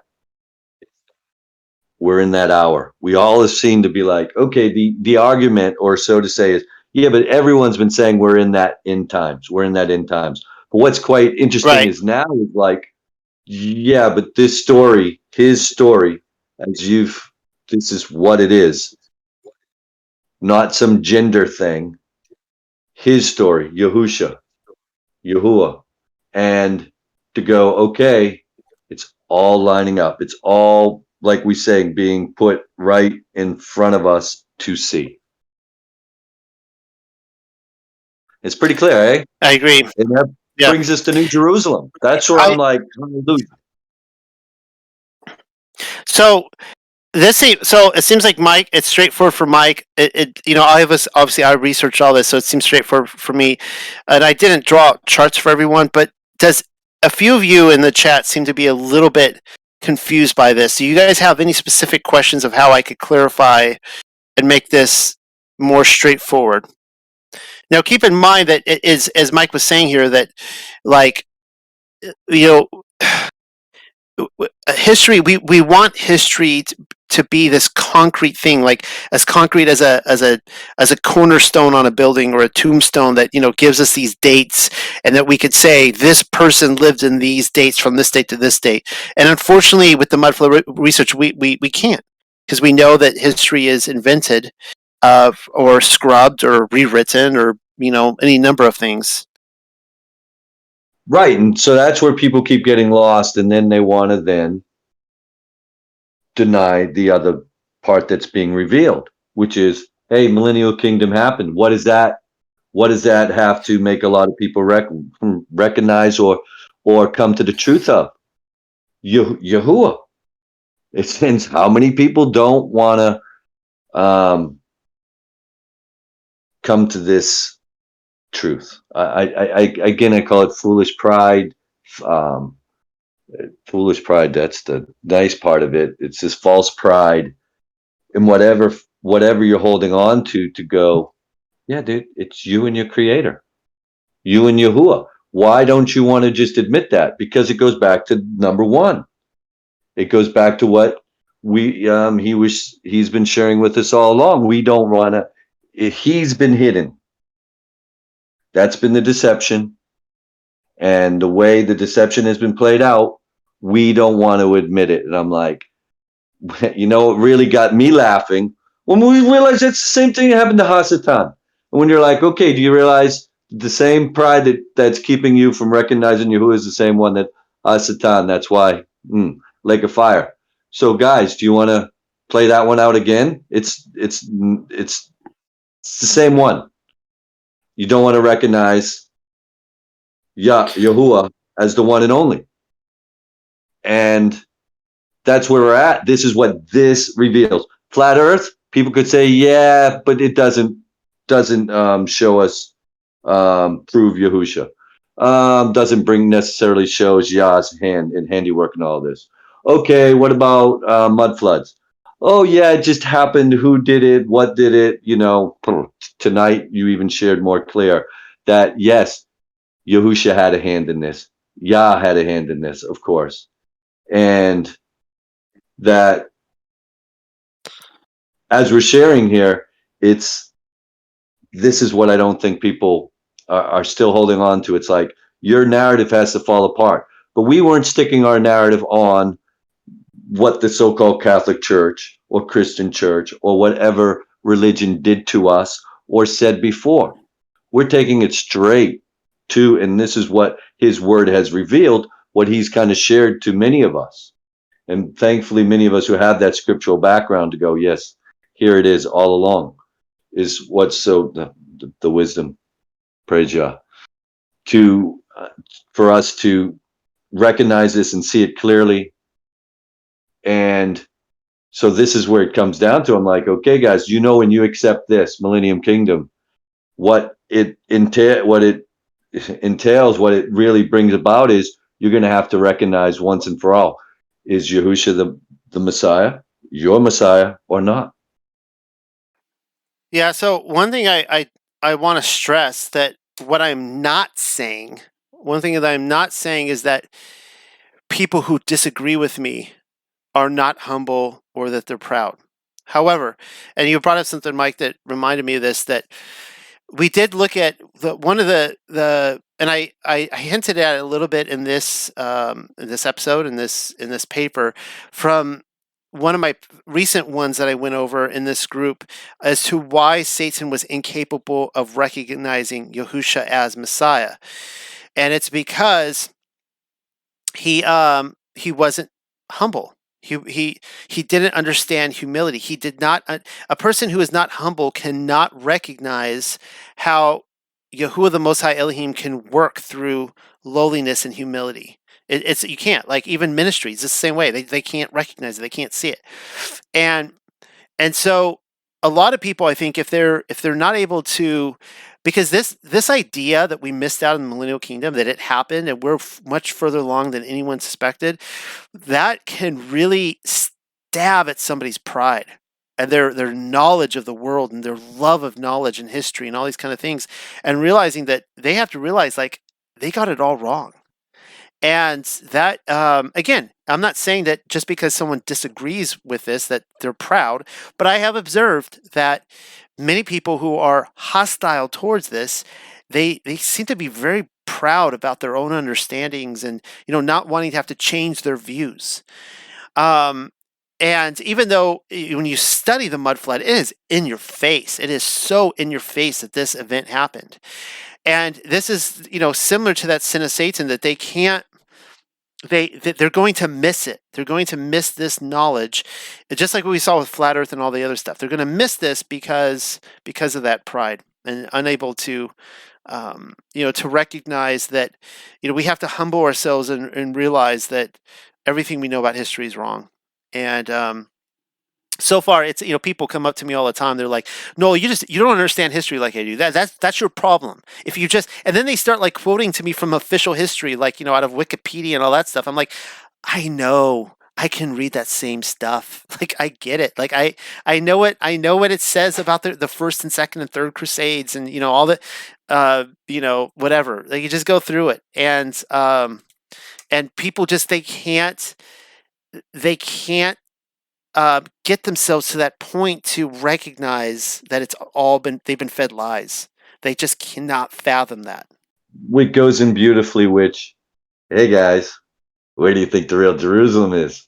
If you're tuned in with last week's conversation, it's in the center, which we call the North Pole. Once again, the camp of Yah, which we can't go to because we're not allowed.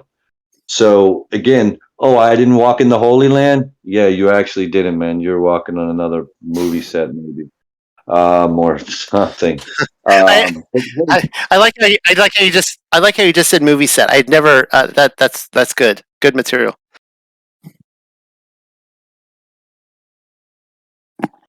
So it I didn't mean goes to in cut you off. But I can accept that. So I can accept that, and that makes sense to me. That, oh, wait a second, we guys, can we stop looking? Was it in America? Was it over here? Was it further in Asia? Not West Asia? Was it East Asia? Was it this? Hey guys, maybe it was. Read again last week's paper that Noel shared, where he sums this up, puts it again, where Jerusalem is, the true Jerusalem. And wow. And again, it makes us look again where we're at to go, okay, well, people want to prove it. And I'm like, here's the part you can't prove. What? It isn't anywhere we're allowed to look. Right? yeah, So that's my you can't. theory. Yeah, that's my theory. And so you can't prove it in this way. But it's like, okay, we've looked everywhere. The one that they say it is it doesn't fit. But there's one place we're not allowed to look. Two really, but really the one that all arrows point to. And it's like, no, you keep looking. You can't look there. Wait a second, we looked everywhere else. What about, can we look here? So again, makes sense. Common sense. It just resonates. That again, what we're looking for. Again, all signs pointing there. Not all signs pointing to Rome. Not all roads leading to over there. No, it's to the center of our plane that we know of, and what will be revealed then. What, as you were sharing, Noah, like on another level of heaven, it's bigger than this one. So it's almost like, guys, when we really go up to, like, say, paradise, or where, and this maybe makes sense, is when you like New Jerusalem. How could New Jerusalem be there, but somehow when you go into it, it's bigger than where we are right now?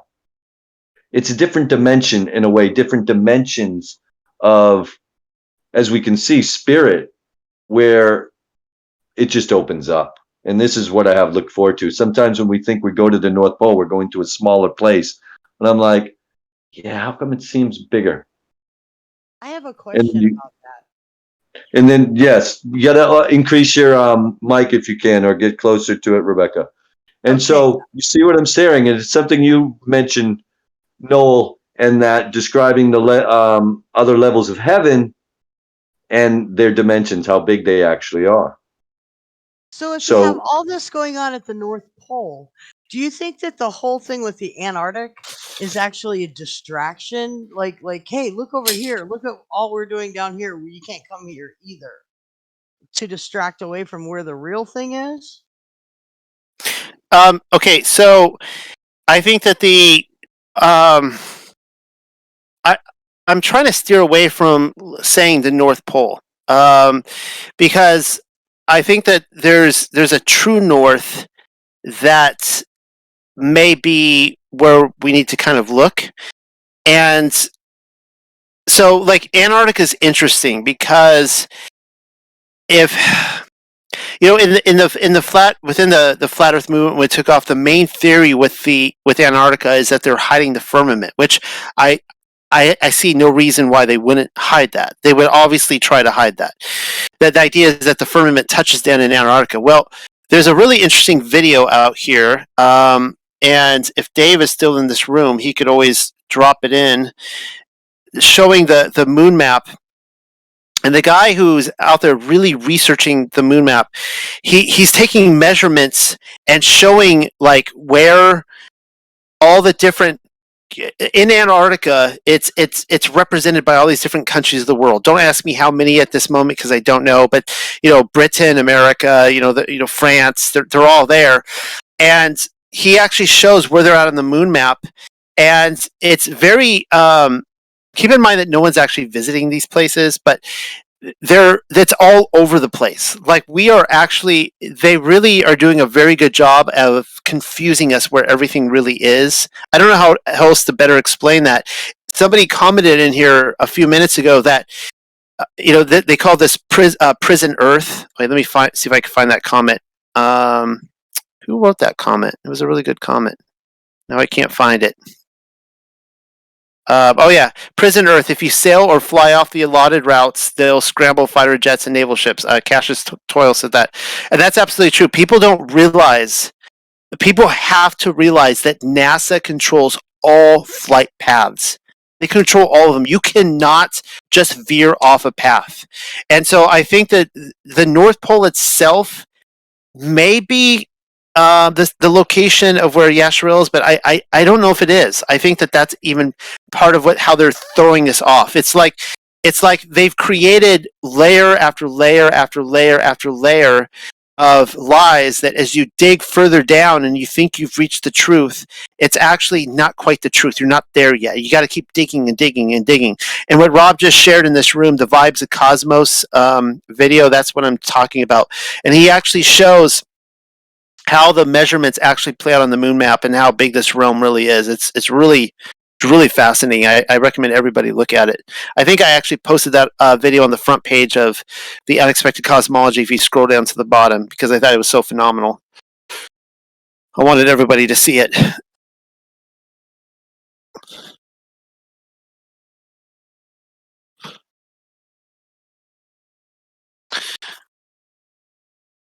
So all I'd say is I don't.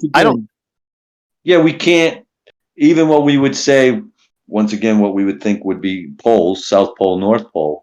It's those lands, and it's interesting how when we think of going south, that even on the map, it shows us that it's opening to more land beyond the so-called ring. If we look at it as a flat Earth map, a plane realm, that there's more beyond the southern, what we consider the southern ring or Antarctica. Yeah. Now, what's even more interesting is that once again, this moon map once again brings our attention back to going, but also when we go north, it's bigger. And that's where, once again, can your mind handle that one, guys? Because again, on this globe, even flat Earth north, again, we're going into a small center point, and this is showing us, no, it's opening up once again to more that's been hidden. That's once again getting revealed to us to show us that not only can we not go south, pretty much what we consider south or off the beaten path, or north or that direction, or we're turned around. It's that there is more there than what we're told.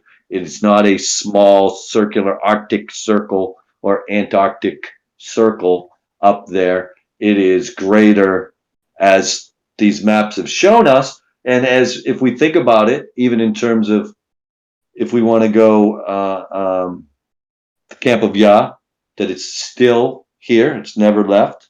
It's being hidden in a way and also kept from us until the appointed hour, that this kind of land is still off limits to us, not just because the Team Evil is keeping us away from it, but it's also that when the time is, like I said, right, ready to reveal. But you can see in our mind how we've been programmed to go, wait a second, we can go north and it opens up even more. I like that. I really do. And we're not going inside, we're not going above. And that map pretty much shows us, without to me getting too confused, because we've been studying it for a while, even here, takes your brain a couple to wrap yourself around it in our position, the way how we've been programmed to think where we are. Where are we? Where are we standing? Right? That goes, what I like about it, it goes to show us that even if we want to go here, there's more. So don't let the unknown lands confuse you, because that's where it's going to go again, to fear. What's over there? Who's over there? Right? And that's where I'm like, are we inside another prison planet, controlled by another, like they've shown in Westworld? Oh, wait, there's a bunch of these little domes around. And then we're in then they're going to take it into the metaverse, into the AR, VR. And again, instead of realizing, hey guys, let's bring it right down to what who's revealing this to us? Who is showing us this? And we know it's Yah. And so, as we know it's from the Father, is revealing to us, let's stay on what he's showing us. We don't need to go too far off the beaten path in some of these stories, what might have happened, what might have been. Let's continue as we are. Praise Yah. It's being revealed, and I think it's his land, his story. I don't think yes. So please, somebody else. A lot of people who are looking at the moon map are saying that they believe like it's all like ice and snow up there. It's just darkness. It's just darkness and ice and snow, and I don't accept that. I don't think that. I would have to really find good passages of scripture that that. I guess I would accept it if I could find scripture that talks about that he made the world to be in waste. I think that if there is all that land up there, that there's something that is lighting it. I can't explain it all yet. There's obviously a lot of mysteries to be What have had. we been shown? We've shown Santa's up there in the snow, in the cold, and we've been shown Superman's up there in his crystal, snow, frozen, whatever place. And Fortress of me, Solitude. I'm like, okay, let's not believe what those guys keep telling us about what's up there. What we've been shown is trees, green, abundance, the Mount Zion, the Garden of Eden. Yeah, no, I agree. I think it's I there's a lot we need to think here and figure out about why there's ice boundaries, and can you get beyond those? Maybe if we look at it, it came down one side of the mountain, or this side of the mountain. The other side of the mountain, hey, that's still paradise. They didn't. That's the other side of, if we could say, Mount Zion, the north. It opens up to land that's hopefully maybe not been touched, not been disturbed, still pristine, or already that's where the camp of Yah went already.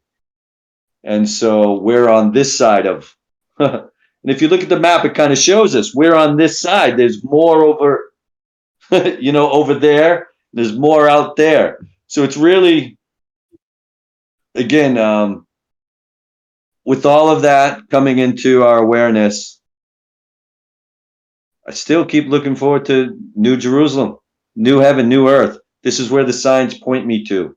Before understanding what even any of that is or what that might be, I think the signs point to us again is, well, we'll know that truth when this truth is finally revealed to us. This promise is made, because one of the big reasons is until evil's really done away with it, poured into the lake of fire, we still got the lies and the deception fogging people's minds. I agree.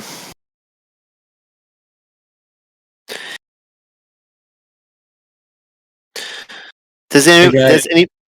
Oh, yeah, Rob, go ahead. hey, I joined late, but on this topic here, I'm always thinking outside the box. So I wanted to pose a possibility. I've seen videos in the past, many years ago. I think there was videos in the Antarctic where they possibly showed two suns, two lights, so to speak.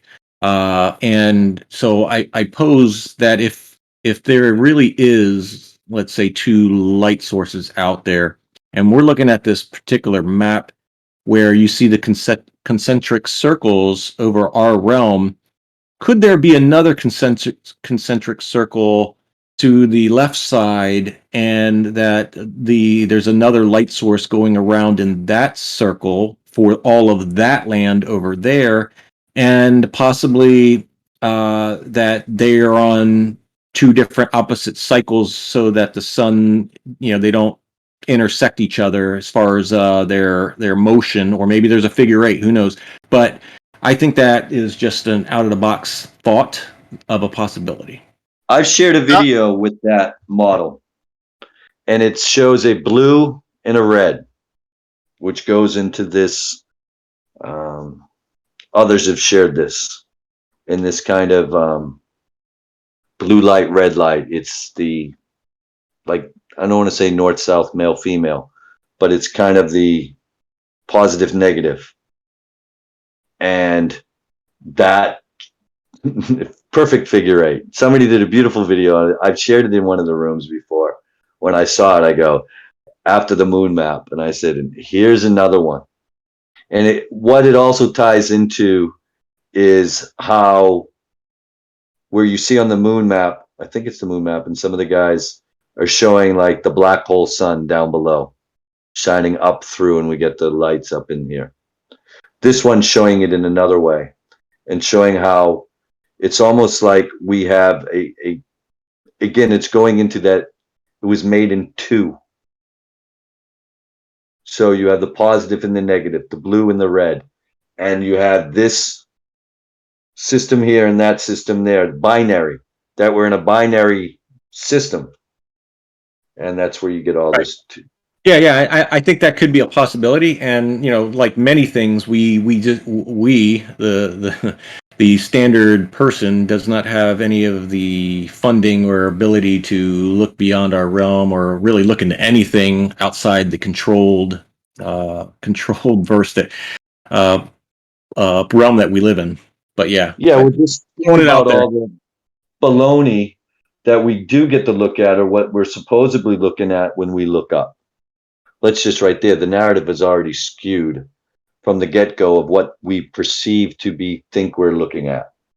And wow, even the newest telescope that they're talking about sending out there, somebody initial blah blah, somebody's name, Webb, I think is the last name of the telescope they've given it, that they know they haven't even sent it out yet, and they're going around doing talks about it, and it unfolds into this shape, and what they're supposedly be able to look at once they get it up there, if they can get it up there. So they haven't even put it up yet, because they know, it's like they even say, it's, if everything goes perfectly, they haven't even, it's like they're talking about it happening even though it hasn't happened yet, but they're talking about all the science about it. And it just goes to go, so even a thing that they haven't even sent up yet, they're talking about all the so-called things that it's going to see. I'm like, do you see it? It's all baloney. They fill you with all this information just to keep your mind going and hope. They're creating a hope and a, like Noel uses the word hoax, that so they can keep perpetuating it. Because if you logically just look at what they do provide, I mean, supposedly all these satellites, et cetera, but we can't find any pictures. I mean, we can't put a camera out there and just let it sit on the entire planet and watch it spin around. I mean, come on. So yeah, it's just fluff they keep putting out. It makes it tough.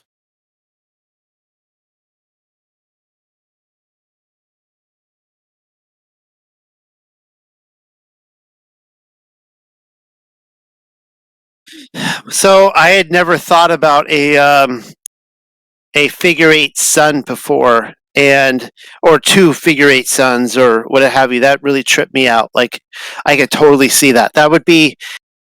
I mean, if you guys are I haven't seen any videos on that, but if you guys are insinuating the way I'm imagining this, that every, every other if every other day would be a different sun, correct? Is that what you guys are saying? Yeah, I mean, if you're looking at the circle and you take that circle and put it next to it, and that covers the other landmass realm over there, and if they work in whether it's two separate concentric circles side by side, uh, it could work out, because if you look at our land masses and when their sun approaches the closest to our landmass, I think it's only maybe Asia. So one of those could only possibly see it in our realm. So there's only like certain landmass in our realm that could possibly see it if it was close enough. That's what I would say in looking at this map. Yeah. So many possibilities. See, this stuff really. I don't know why this doesn't excite more people. Some people would just look at this and go, like, this is, they just shut this down. But this, like, the possibilities are really exciting. Or maybe it's Africa. I don't know. I can't really tell on this picture. But yeah. Yeah. Good. No, So- that makes sense in this model of when expanding the Earth in this big, because in the southern hemisphere you could have that they could pull away they could pull off the globe deception by having two suns in the southern hemisphere at the same time. If I'm thinking about correctly, like you would have a sun here on the far right of our realm, whereas the other sun is kind of in the middle point at that point. And so, does that make sense? I don't know. Yeah. I'd have to. Yeah.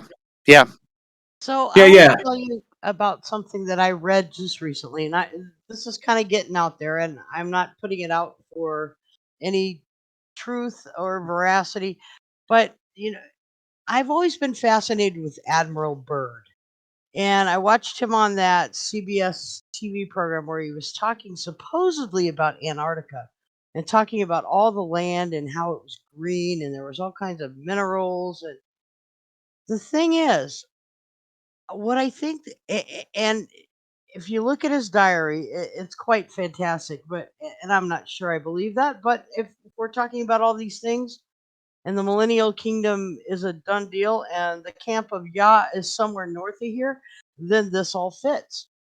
Because what you see when you read that diary is the diary is actually an Arctic expedition, not an Antarctic one that he's describing. When he describes all this land where it shouldn't be, and how it should be freezing cold and ice and snow down there, but it's green and mountains and rolling hills, and the temperature outside is 74 degrees. His on his airplane that he's flying, and that as they went north, their gyroscopes and their instruments just went crazy. They they had to use a sun oh, what is it called? Some sort of sun compass. And then at some point in in this flight, the light changed and they could no longer see the sun. He specifically said they could no longer see the sun, and the light source was from something else. And that the light was so. Here's the thing where they confuse it all. When you look at that diary uh, PDF of Admiral Byrd, they intersperse all these pictures in there. And you start looking at all these pictures of the Antarctic expedition. And your mind so easily transposes, and you're thinking, everything's about the Antarctic. Until the other day, I was looking through it again, and the heading of the journal is Arctic, not Antarctic, but right below that word is a picture of the Antarctic expedition and the plane. So it's almost like they're telling you or letting it out there, but they're deliberately, because he did expeditions in both the North and the South, they're confusing the events of those, and it just makes it all sound completely fantastic. But and again, he describes meeting people and visiting a place, and it sounds all Middle Earthy. And but if the camp of Yah is somewhere up north, then all of that kind of fits right in. I mean, it's the first 10 times I read it, I was like, nah, this is first of all, the diary entries are so different from what he writes later. It seems like a different writer. And maybe it is, and maybe it isn't. Maybe he wrote that. I don't really know, but I just found it Yeah, one of the greatly guys interesting. did a video about it, laying out what you're saying. He's saying the same thing. It was like, no, he was talking about Arctic. He was talking about the other direction. He wasn't talking about Antarctica. Yes, there was that, but this diary was about is just what you've been sharing, Rebecca. Well, And I would like to see that video if you could drop a link so to it. we have I don't this. know anything about that video. I It the it's don't. called the YouTube channel is Divergent,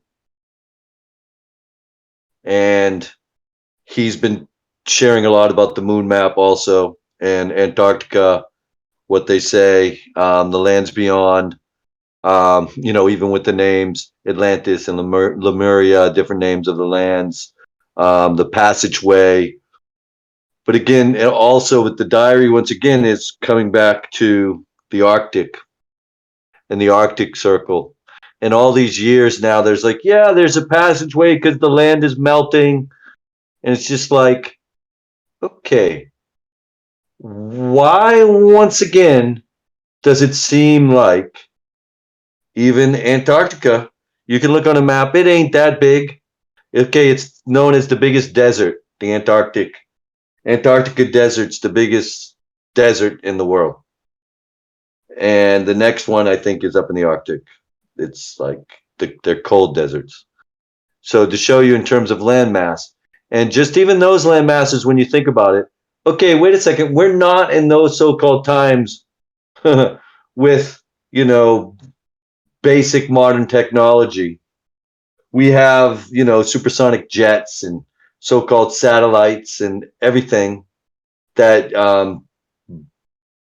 let's say more technologically advanced ships that okay, how come we can't go north? How come that isn't more too what? It's too dangerous for the technology that we supposedly have now to go map that out. Because one thing is to go to Antarctica, like I just said, it's a desert. There's nothing there. They even just wrote another article, if you can go look, about another girl who did a solo trip, and they stationed her along the way. It's just the desert. There's nothing there, right? And they can tell that story. But they can't tell the story about the North Pole. They can't tell the story about the land up in the Arctic Circle. It's still Antarctic, the myth is there. There's no myth. There's nothing there. It's just a bunch of frozen land. But towards the north, in the Arctic Circle, no? It's like we don't know. Like I mean, we don't know. They don't let us know anything, basically. The center is moving. It's melting. There's nothing to see. It's just like, Yeah, oh, yeah, Mike. yeah. I dropped in there a picture. I just drew on there an arrow and a circle, and the arrow's coming from what would be North America, and the circle would be Hyperborealis, the center. The land masses that we see in the old maps and so forth. That would be quote the North Pole that we're aware of, and the arrow is more or less pointing to the north, I guess, center of the realm, the overall realm, and land over there. Perhaps maybe that was Admiral Byrd's journey into that land, and not being able to see the sun because he went that far out. I don't know. It's just, like I said, I'll think out of the box and with what I have and try to make some sense of it.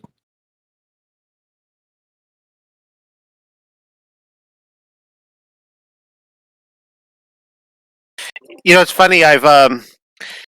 I started writing a paper on Admiral Byrd probably 2 years ago now, and I couldn't finish it, like, because I didn't know what to do with all his stuff, and then I started picking it up again 1 year ago, and I couldn't finish it, and I tried. I spent like weeks working on this, and I remember specifically in the summer of 2000, I was really slaving to try to get that done. And I'm not to that 2020, and so now, like, this is like opening up some new doors on this, and I'm thinking about revisiting it again and reading his diary again, and just going like, okay, like knowing this new map now, what's going on here? Okay, that's really fascinating. Yeah, that may Rob, give you a new lens to look through, Noel. So yeah. yes, Well, it makes sense. and it's just. Again, And just so you guys know what this is my working theory of what's happening, is that, keep in mind, the camp of Yah is being surrounded. Okay, so if we can now you look at that landmass there where the arrow is pointing and compare that to North America on the map, like, it's huge. It's a huge landmass. Again, like the modern state of Israel would be just dwarfed in that thing. So let's just say, for sake of argument, that the camp of Yah is there. Let's just say for sake of argument. All right? So if the camp of Yah is being surrounded, that means Satan would have control of both sides. All right? I was just thinking, maybe not. Does that mean surrounded by all sides? Or just the side he's... I don't know. I don't know, but let's just play with this for a second, okay? So if he has control of our side of the realm over here, right? And we know that he does, obviously, duh. So we have this whole other side over here, and we really don't know. I mean, we don't know what's going on over there. But let's say that it's inhabited. It is because the camp of Yah, again, is a city. Okay, so post-millennial reign, it appears that the righteous have all moved into the city, and Satan is collecting from the four corners of the earth. Okay, and which is where Israel is scattered. Israel is scattered to the four corners of the earth. All right, so now we got to look at this and go, okay, well, let's look at the four corners. So what if on this other half, or 2/3, or whatever, however much land there is over here, on the other half of this earth, there are people just like us that are sinners, the same thing is happening. The diaspora of Yasharel, people are waking up. They're returning to the ancient path, Israel, but they know nothing about us, and we know nothing about them. And Satan has divided both, and they have their whole globe, or whatever. Who knows what their story is? And Dave and I were talking about that, and for example, if there's this really, I might have brought this up in this group a few weeks back, but there's some really creepy photography out there of the time travel photography, which just so you guys know, I don't believe in time travel. I don't believe people are really traveling through time, but there's this whole thing on people like from 100 years ago, and they have like a cell phone in the photo, or they're like taking a digital photo, or all these different things, and you're like, that's really weird. What is that? And we were talking about this, and we're going like, what if you could get over to this side of the earth, and all of a sudden, like, you see all these people in these different countries, and it's like completely different technology from us. Like, they're like 100 years advanced from what we have. And in fact, when people are introducing technology to our end of the earth, they're just taking what already exists over there and just bringing it over.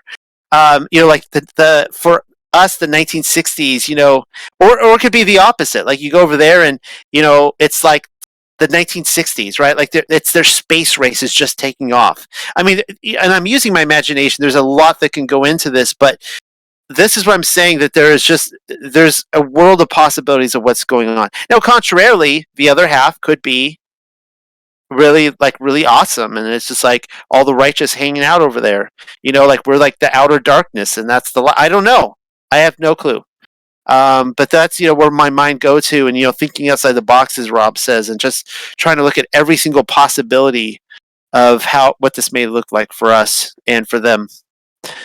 Yeah, I love that thinking, because the possibilities of that over there. I mean, think about steampunk and the movies that we've seen on that, the floating the genre of the steampunk thing, that you have the mechanical things, the what are those things called with the balloons, the helium balloon type of Zeppelins. Zeppelins, thank you. Those and other, and that genre and look. Where did that come from? I mean, where do they get us looking? They either get us looking into a virtual world, synthetic, or they get us looking into a make-believe world in the planet or in the Milky Way or beyond. Pulling these Right. pieces from other lands, other areas, who knows? I mean, when you start thinking about once again, not looking where we are. It's right here. Nope, it's already been. We've seen it, even though the oceans. There's more parts of the ocean that we haven't explored. That's more than the land that exists. They've even admitted this. Like they don't know what's down there for the most part, which again makes me susceptible to what so-called, well, we said some of the fallen ones, they had dominion over down there, maybe, and that's getting hopefully, dealt with. But it gets us not looking where we are, like, which is so interesting, is where we see being shared, where you see the melted, like, creatures or beings or animals, like the big elephant. We have them here in Hawaii. Certain ridges, mountain peaks. That's like there's the chief. That's him in profile lying there. We have these legends here in Hawaii. I'll call them legends. Call them what you will. Stories of, like, yes, no, there's two lovers. Those two rocks. But even bigger ones. And these stories have been passed down like as truth, right? This wasn't just some make believe, some fairy tale. It was, once again. And so when you hear, you see pictures from around other places in the world, not just melted buildings, but like melted, like blasted giants, giant animals, giant beings that once again, right where we are, instead of looking more where it's being revealed of the truth here, you can see they push the narrative in the other ways. The synthetic, virtual reality, or the make-believe one, in the synthetic of space.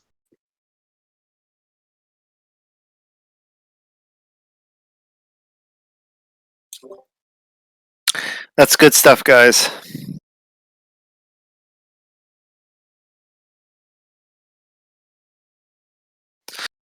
Does anybody else who, kind of usually remains, there's a lot of people in the room right now. Does anybody else have any thoughts on anything we've been talking about?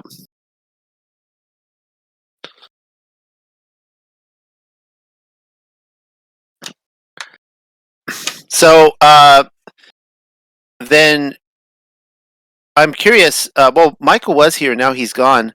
If you don't mind me asking, Rob, you were on Zen's show tonight. How did that go? Yeah, the show was good. 2 hour show. We talked about the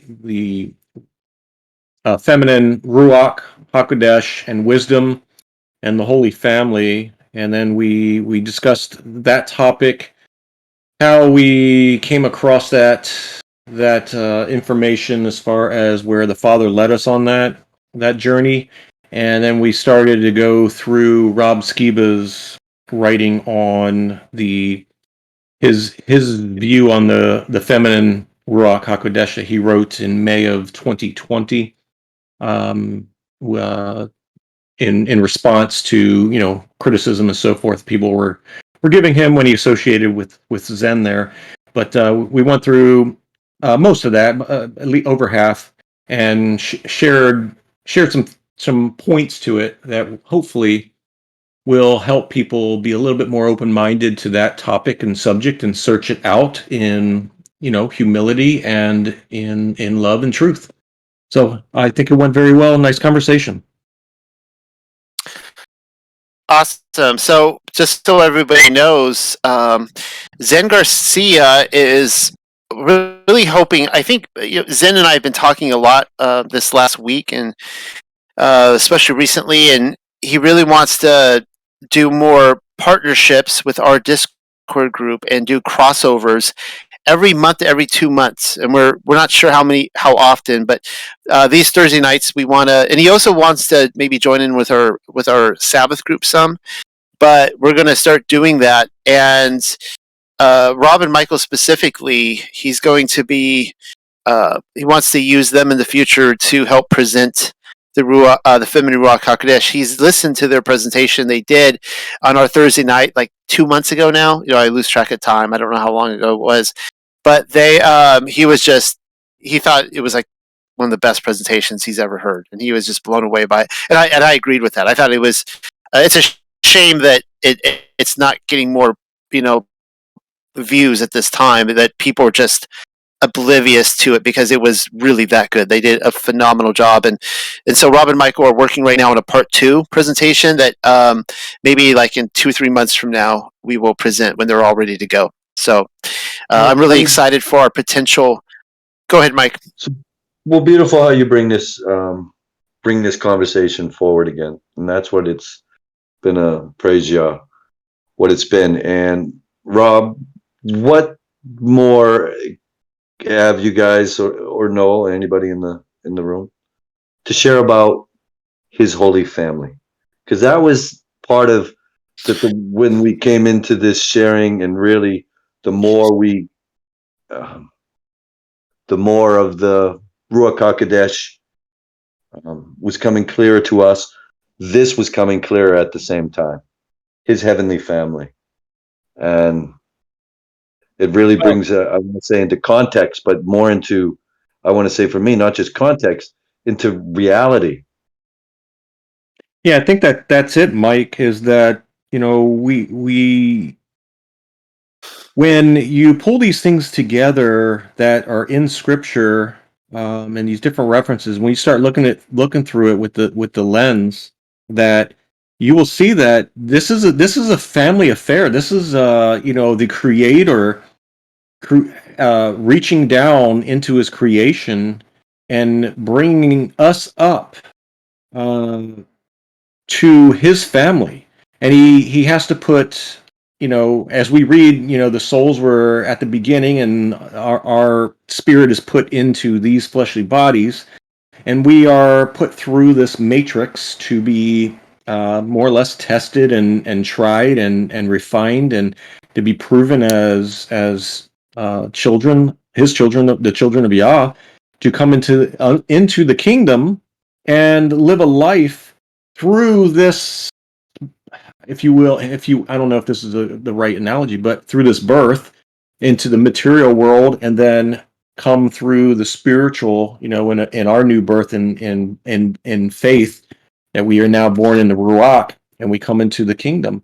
So I think to me, it answers that overall journey that we are going through from beginning to now into the spiritual, and understanding that it is a family. It's a family that's up there that we are going to be joining, and through this whole process. So, I mean, I don't know if I give you details, obviously, but I'm just giving you overall general aspect of what I have learned deeper in the studies I've done, and pulling out more details is just it's just going to support that fact is where we're going with that.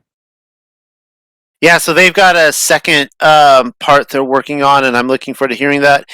Also, I have a entire. I don't know if this ship has sailed. I wasn't even going to probably bring it up. It's if people wanted to hear the presentation, I'll give it. But I have a whole second paper or article on the only begotten daughter of Elohim, where I went back.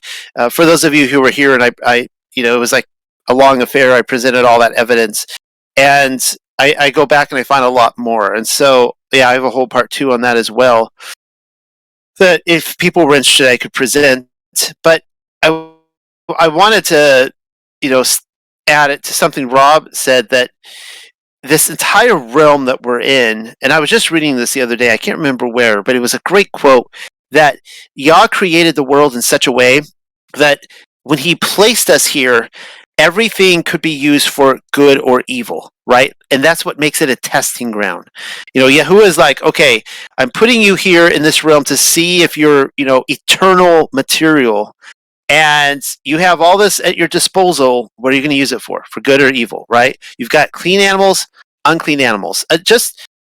I've been, this last week, I have been trying to witness to everybody I can and just try to talk to them about the Bible. And there's people who are staying all around us who all they eat is unclean food. Like if it comes out of the ocean, they don't want anything with scales. Like they only want the bottom feeders. I'm not just talking about shrimp. I'm talking about like catfish or whatever. And all they eat all day is pork, and it is disgusting. But they just they put it on the barbecue all day, and they just pulled pork and stuff like that. And so they're trying to feed me this stuff, and like, hey Noel, yeah, we got some pork for you. And I've had the opportunity to just witness to them and tell them about my diet and why, and how they're all Christians. There's this pastor of this church who's here. He just loves pork. He just wants pork all day. And he's a pastor of a church in Washington. He flew out from Washington to be here.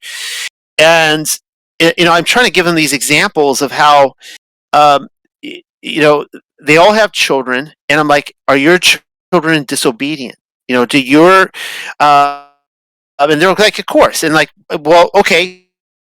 Well, your children are disobedient, but you give them these rules while they live in your house because you know what's best for them. They don't get it. They don't understand it all.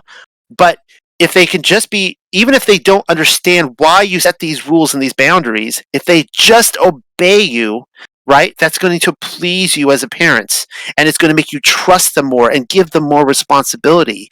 And yet, children, they're always like, oh, I'm going to bend these rules. I'm going to do away with these rules. My parents don't get it. I get it, right? And that's how it is for all of us here on this earth. Yeah, responsibility and accountability. It's like, Yahuwah tells us, don't eat these animals.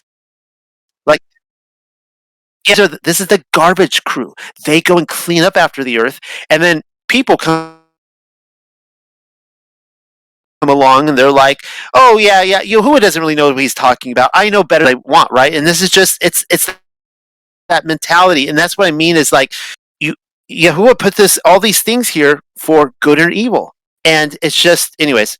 So yeah, that's that whole spiel. Which leads to this, knowing that and say you do it, and these people are continually doing it. Whether it's this, that, or the other. What does that bring us to next? And this is part we can talk about this sinful nature, prideful nature, where we fall short, where we're not righteous. Where does it bring us to? And we talk about it. And we put the re in front of it. We put the re in front of penitence. Repent. And this is part of, I think, what the Holy Spirit, the Ruach HaKodesh, is revealing is penitence. And it's not repent, it's penitence. This is something, it's continuance. Continue. You stay in this, if we want to say grace, you stay in penitence so you're not falling short. That you're hopefully walking in the correct spirit. And what's interesting in this, again, what was being revealed is, if anyone knows more about this name, this, like, if, I'll just put it out there, if Yahusha had a sister, her name is Penitence, or something like this. And that's kind of interesting in terms of works. We say he did away with the law is still here. Good work didn't say don't be righteous. So works is, hey, what we do. And so are you doing it in his spirit? So, well, if you're not, what do you need to do next?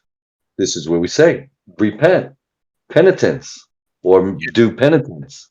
And so Yeah, penitence is like do an act of contrition instead of a way of life. Follow the way. And this is, again, pointing back to Yahusha. If you follow the way, you won't have to take, correction. And, I like it. Correct yourself before you wreck yourself.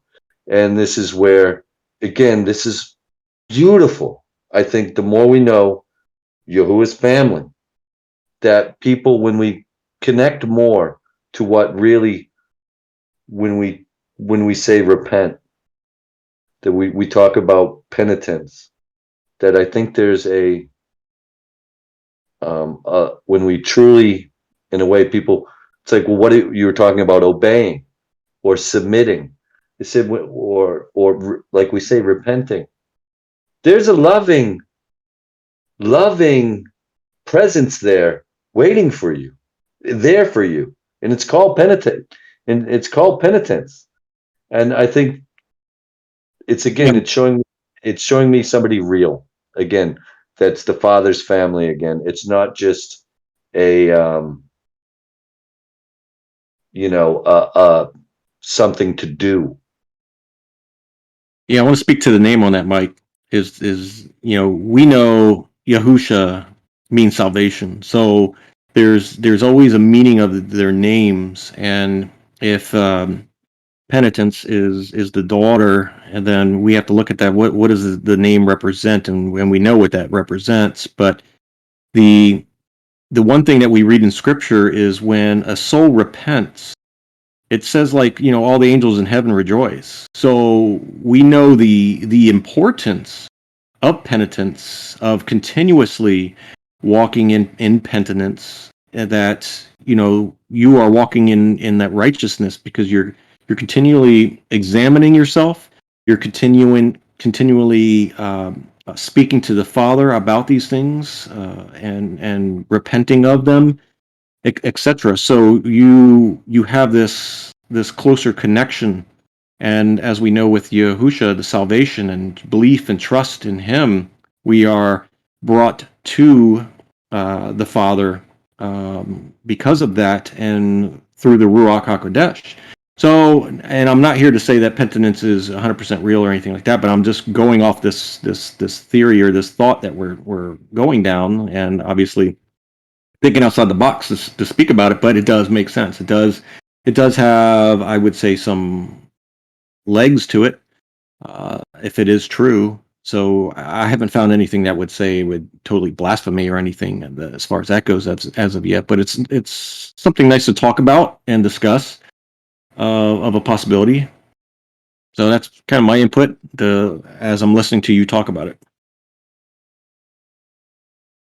Yeah, that's where I'm at. I don't see it as blasphemy. I don't see it as it's just someone who is like a Trinitarian. And I pointed this out before. It would be like, but when you realize that it's a holy family and that it's not three dudes and there's a mother and Yeah.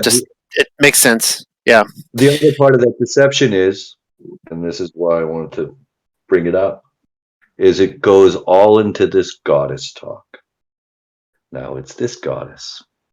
It's this goddess. No, it's this wisdom goddess, and then this goddess is for that. And I'm like, what does this remind me of? Well, that's where all the perversion comes in. But yeah, Exactly. And when we bring it back, we're like being shown Yahuwah's family, and we're like, oh, you guys are copying here. the feminine Ruach HaKodesh. Here's the next one that we see it being perverted and copied. We don't even get to see her clear. She just like covered right over. And it's great as we come closer to him, this is being revealed. And so for me, I'm like, ooh, this is holy ground. And this isn't, it goes back to what you just said. It's celebration. That's what I'm hearing. The more people repent, you can hear. And I'm like, that's close, guys. I'm Yep. sitting in a place where I can hear it. Whether I've tuned my ear out, that's what I'm hearing. And like I said, this is given, I think, why some maybe can't accept it. This is giving me real faith and real hope. And I'm like, yeah, guys, no, I'm not. People want to maybe lie, you're getting fooled again. I'm like, hey, if I'm getting fooled, if you think I'm getting, what is your faith or hope or what you think is going to happen? I'm like, here's the only one who ever told us. And you don't want to believe him? As he once again, his hand is there. It's like, no, I'm waiting for yourself. All right. Well, yeah. Think about the Pharisees and the Jews at the time. They had a specific perception of the Messiah. And when he came, they didn't recognize him. They were looking for certain specific signs that they thought would be the signs, and the way they interpreted it, so they could not even see him. Even when he was there, and even after performing some miracles, they were like, well, he must be a prophet. That's the best they could do. And that goes to everybody now. And I warn people that if you are a person who has a specific viewpoint, and it's this narrow box that you're in of faith, that it is this and it is this way, if that box gets broken because of some future event, who knows, aliens land, I don't know, whatever that might be, some future event that could crush your current faith. So exploring truth, having additional lenses, and not putting yourself in one box is something I caution people, and not to say there's not anything wrong with it, but I just caution people, because if that box does get crushed at some point in the future, your faith is crushed. And so always be open, search in humility, search the That's the beauty scriptures. of this one. And we've talked about it. Yeah, This you is big got to to. us. How has this conversation been continuing what's being revealed? And it's been through this humility. I was like, guys, the only way we got to accept this truth is we were humble enough to go, okay, shatter another belief of mine, please, Father. Right. And then it happened. You know what I mean? Like, okay, you guys, I'm going all the way. Well, if you have additional lenses to look through as you study scriptures, then you may actually find yourself finding something new and revealing that's helpful for you. If you have closed eyes, certain areas, you won't be able to see beyond them at all. So that's that's what I say, and not to say open your eyes to everything and New Age, this, that, and the other, but you have to walk, like I said, in humility and with an open mind and with discernment. It's got to be in prayer. It's got to be humble, and you got to walk that way, because there's many people out there who are very intelligent, that quote scriptures, that know it backwards, forwards, that have all this knowledge, but a lot of times knowledge can bring pride in a person, so that they think what they know is correct, and they don't want. And if they were to be wrong at some point in the future, it's going to be very hard for them to backpedal, because of Can't give it up.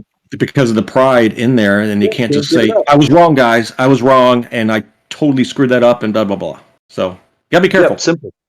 So that's where it comes down to. That's where, besides what we might be talking about, that. All of these things is to get our mind in the right place.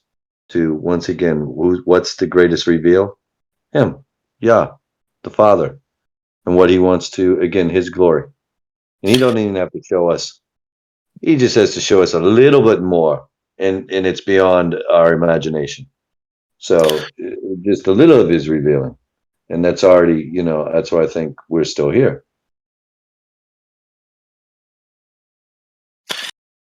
Well, on that note, that was really good, guys, and I enjoyed the last hour of our discussion very much. I'm going to go ahead and sign out for the evening. Feel free to keep talking, guys, and into the night and figure it all out. But I will see you everyone or whoever shows up in a couple of days for our online Sabbath church starting at 9 p.m. Eastern time. And Michael, Rob, and I are still going through the Hebrew Gospel of John. I think we're on, let's see, chapters 6 and 7 this week. So I've been really enjoying it. Hope to see you guys there. I will be signing out. So shalom, everybody. Shalom.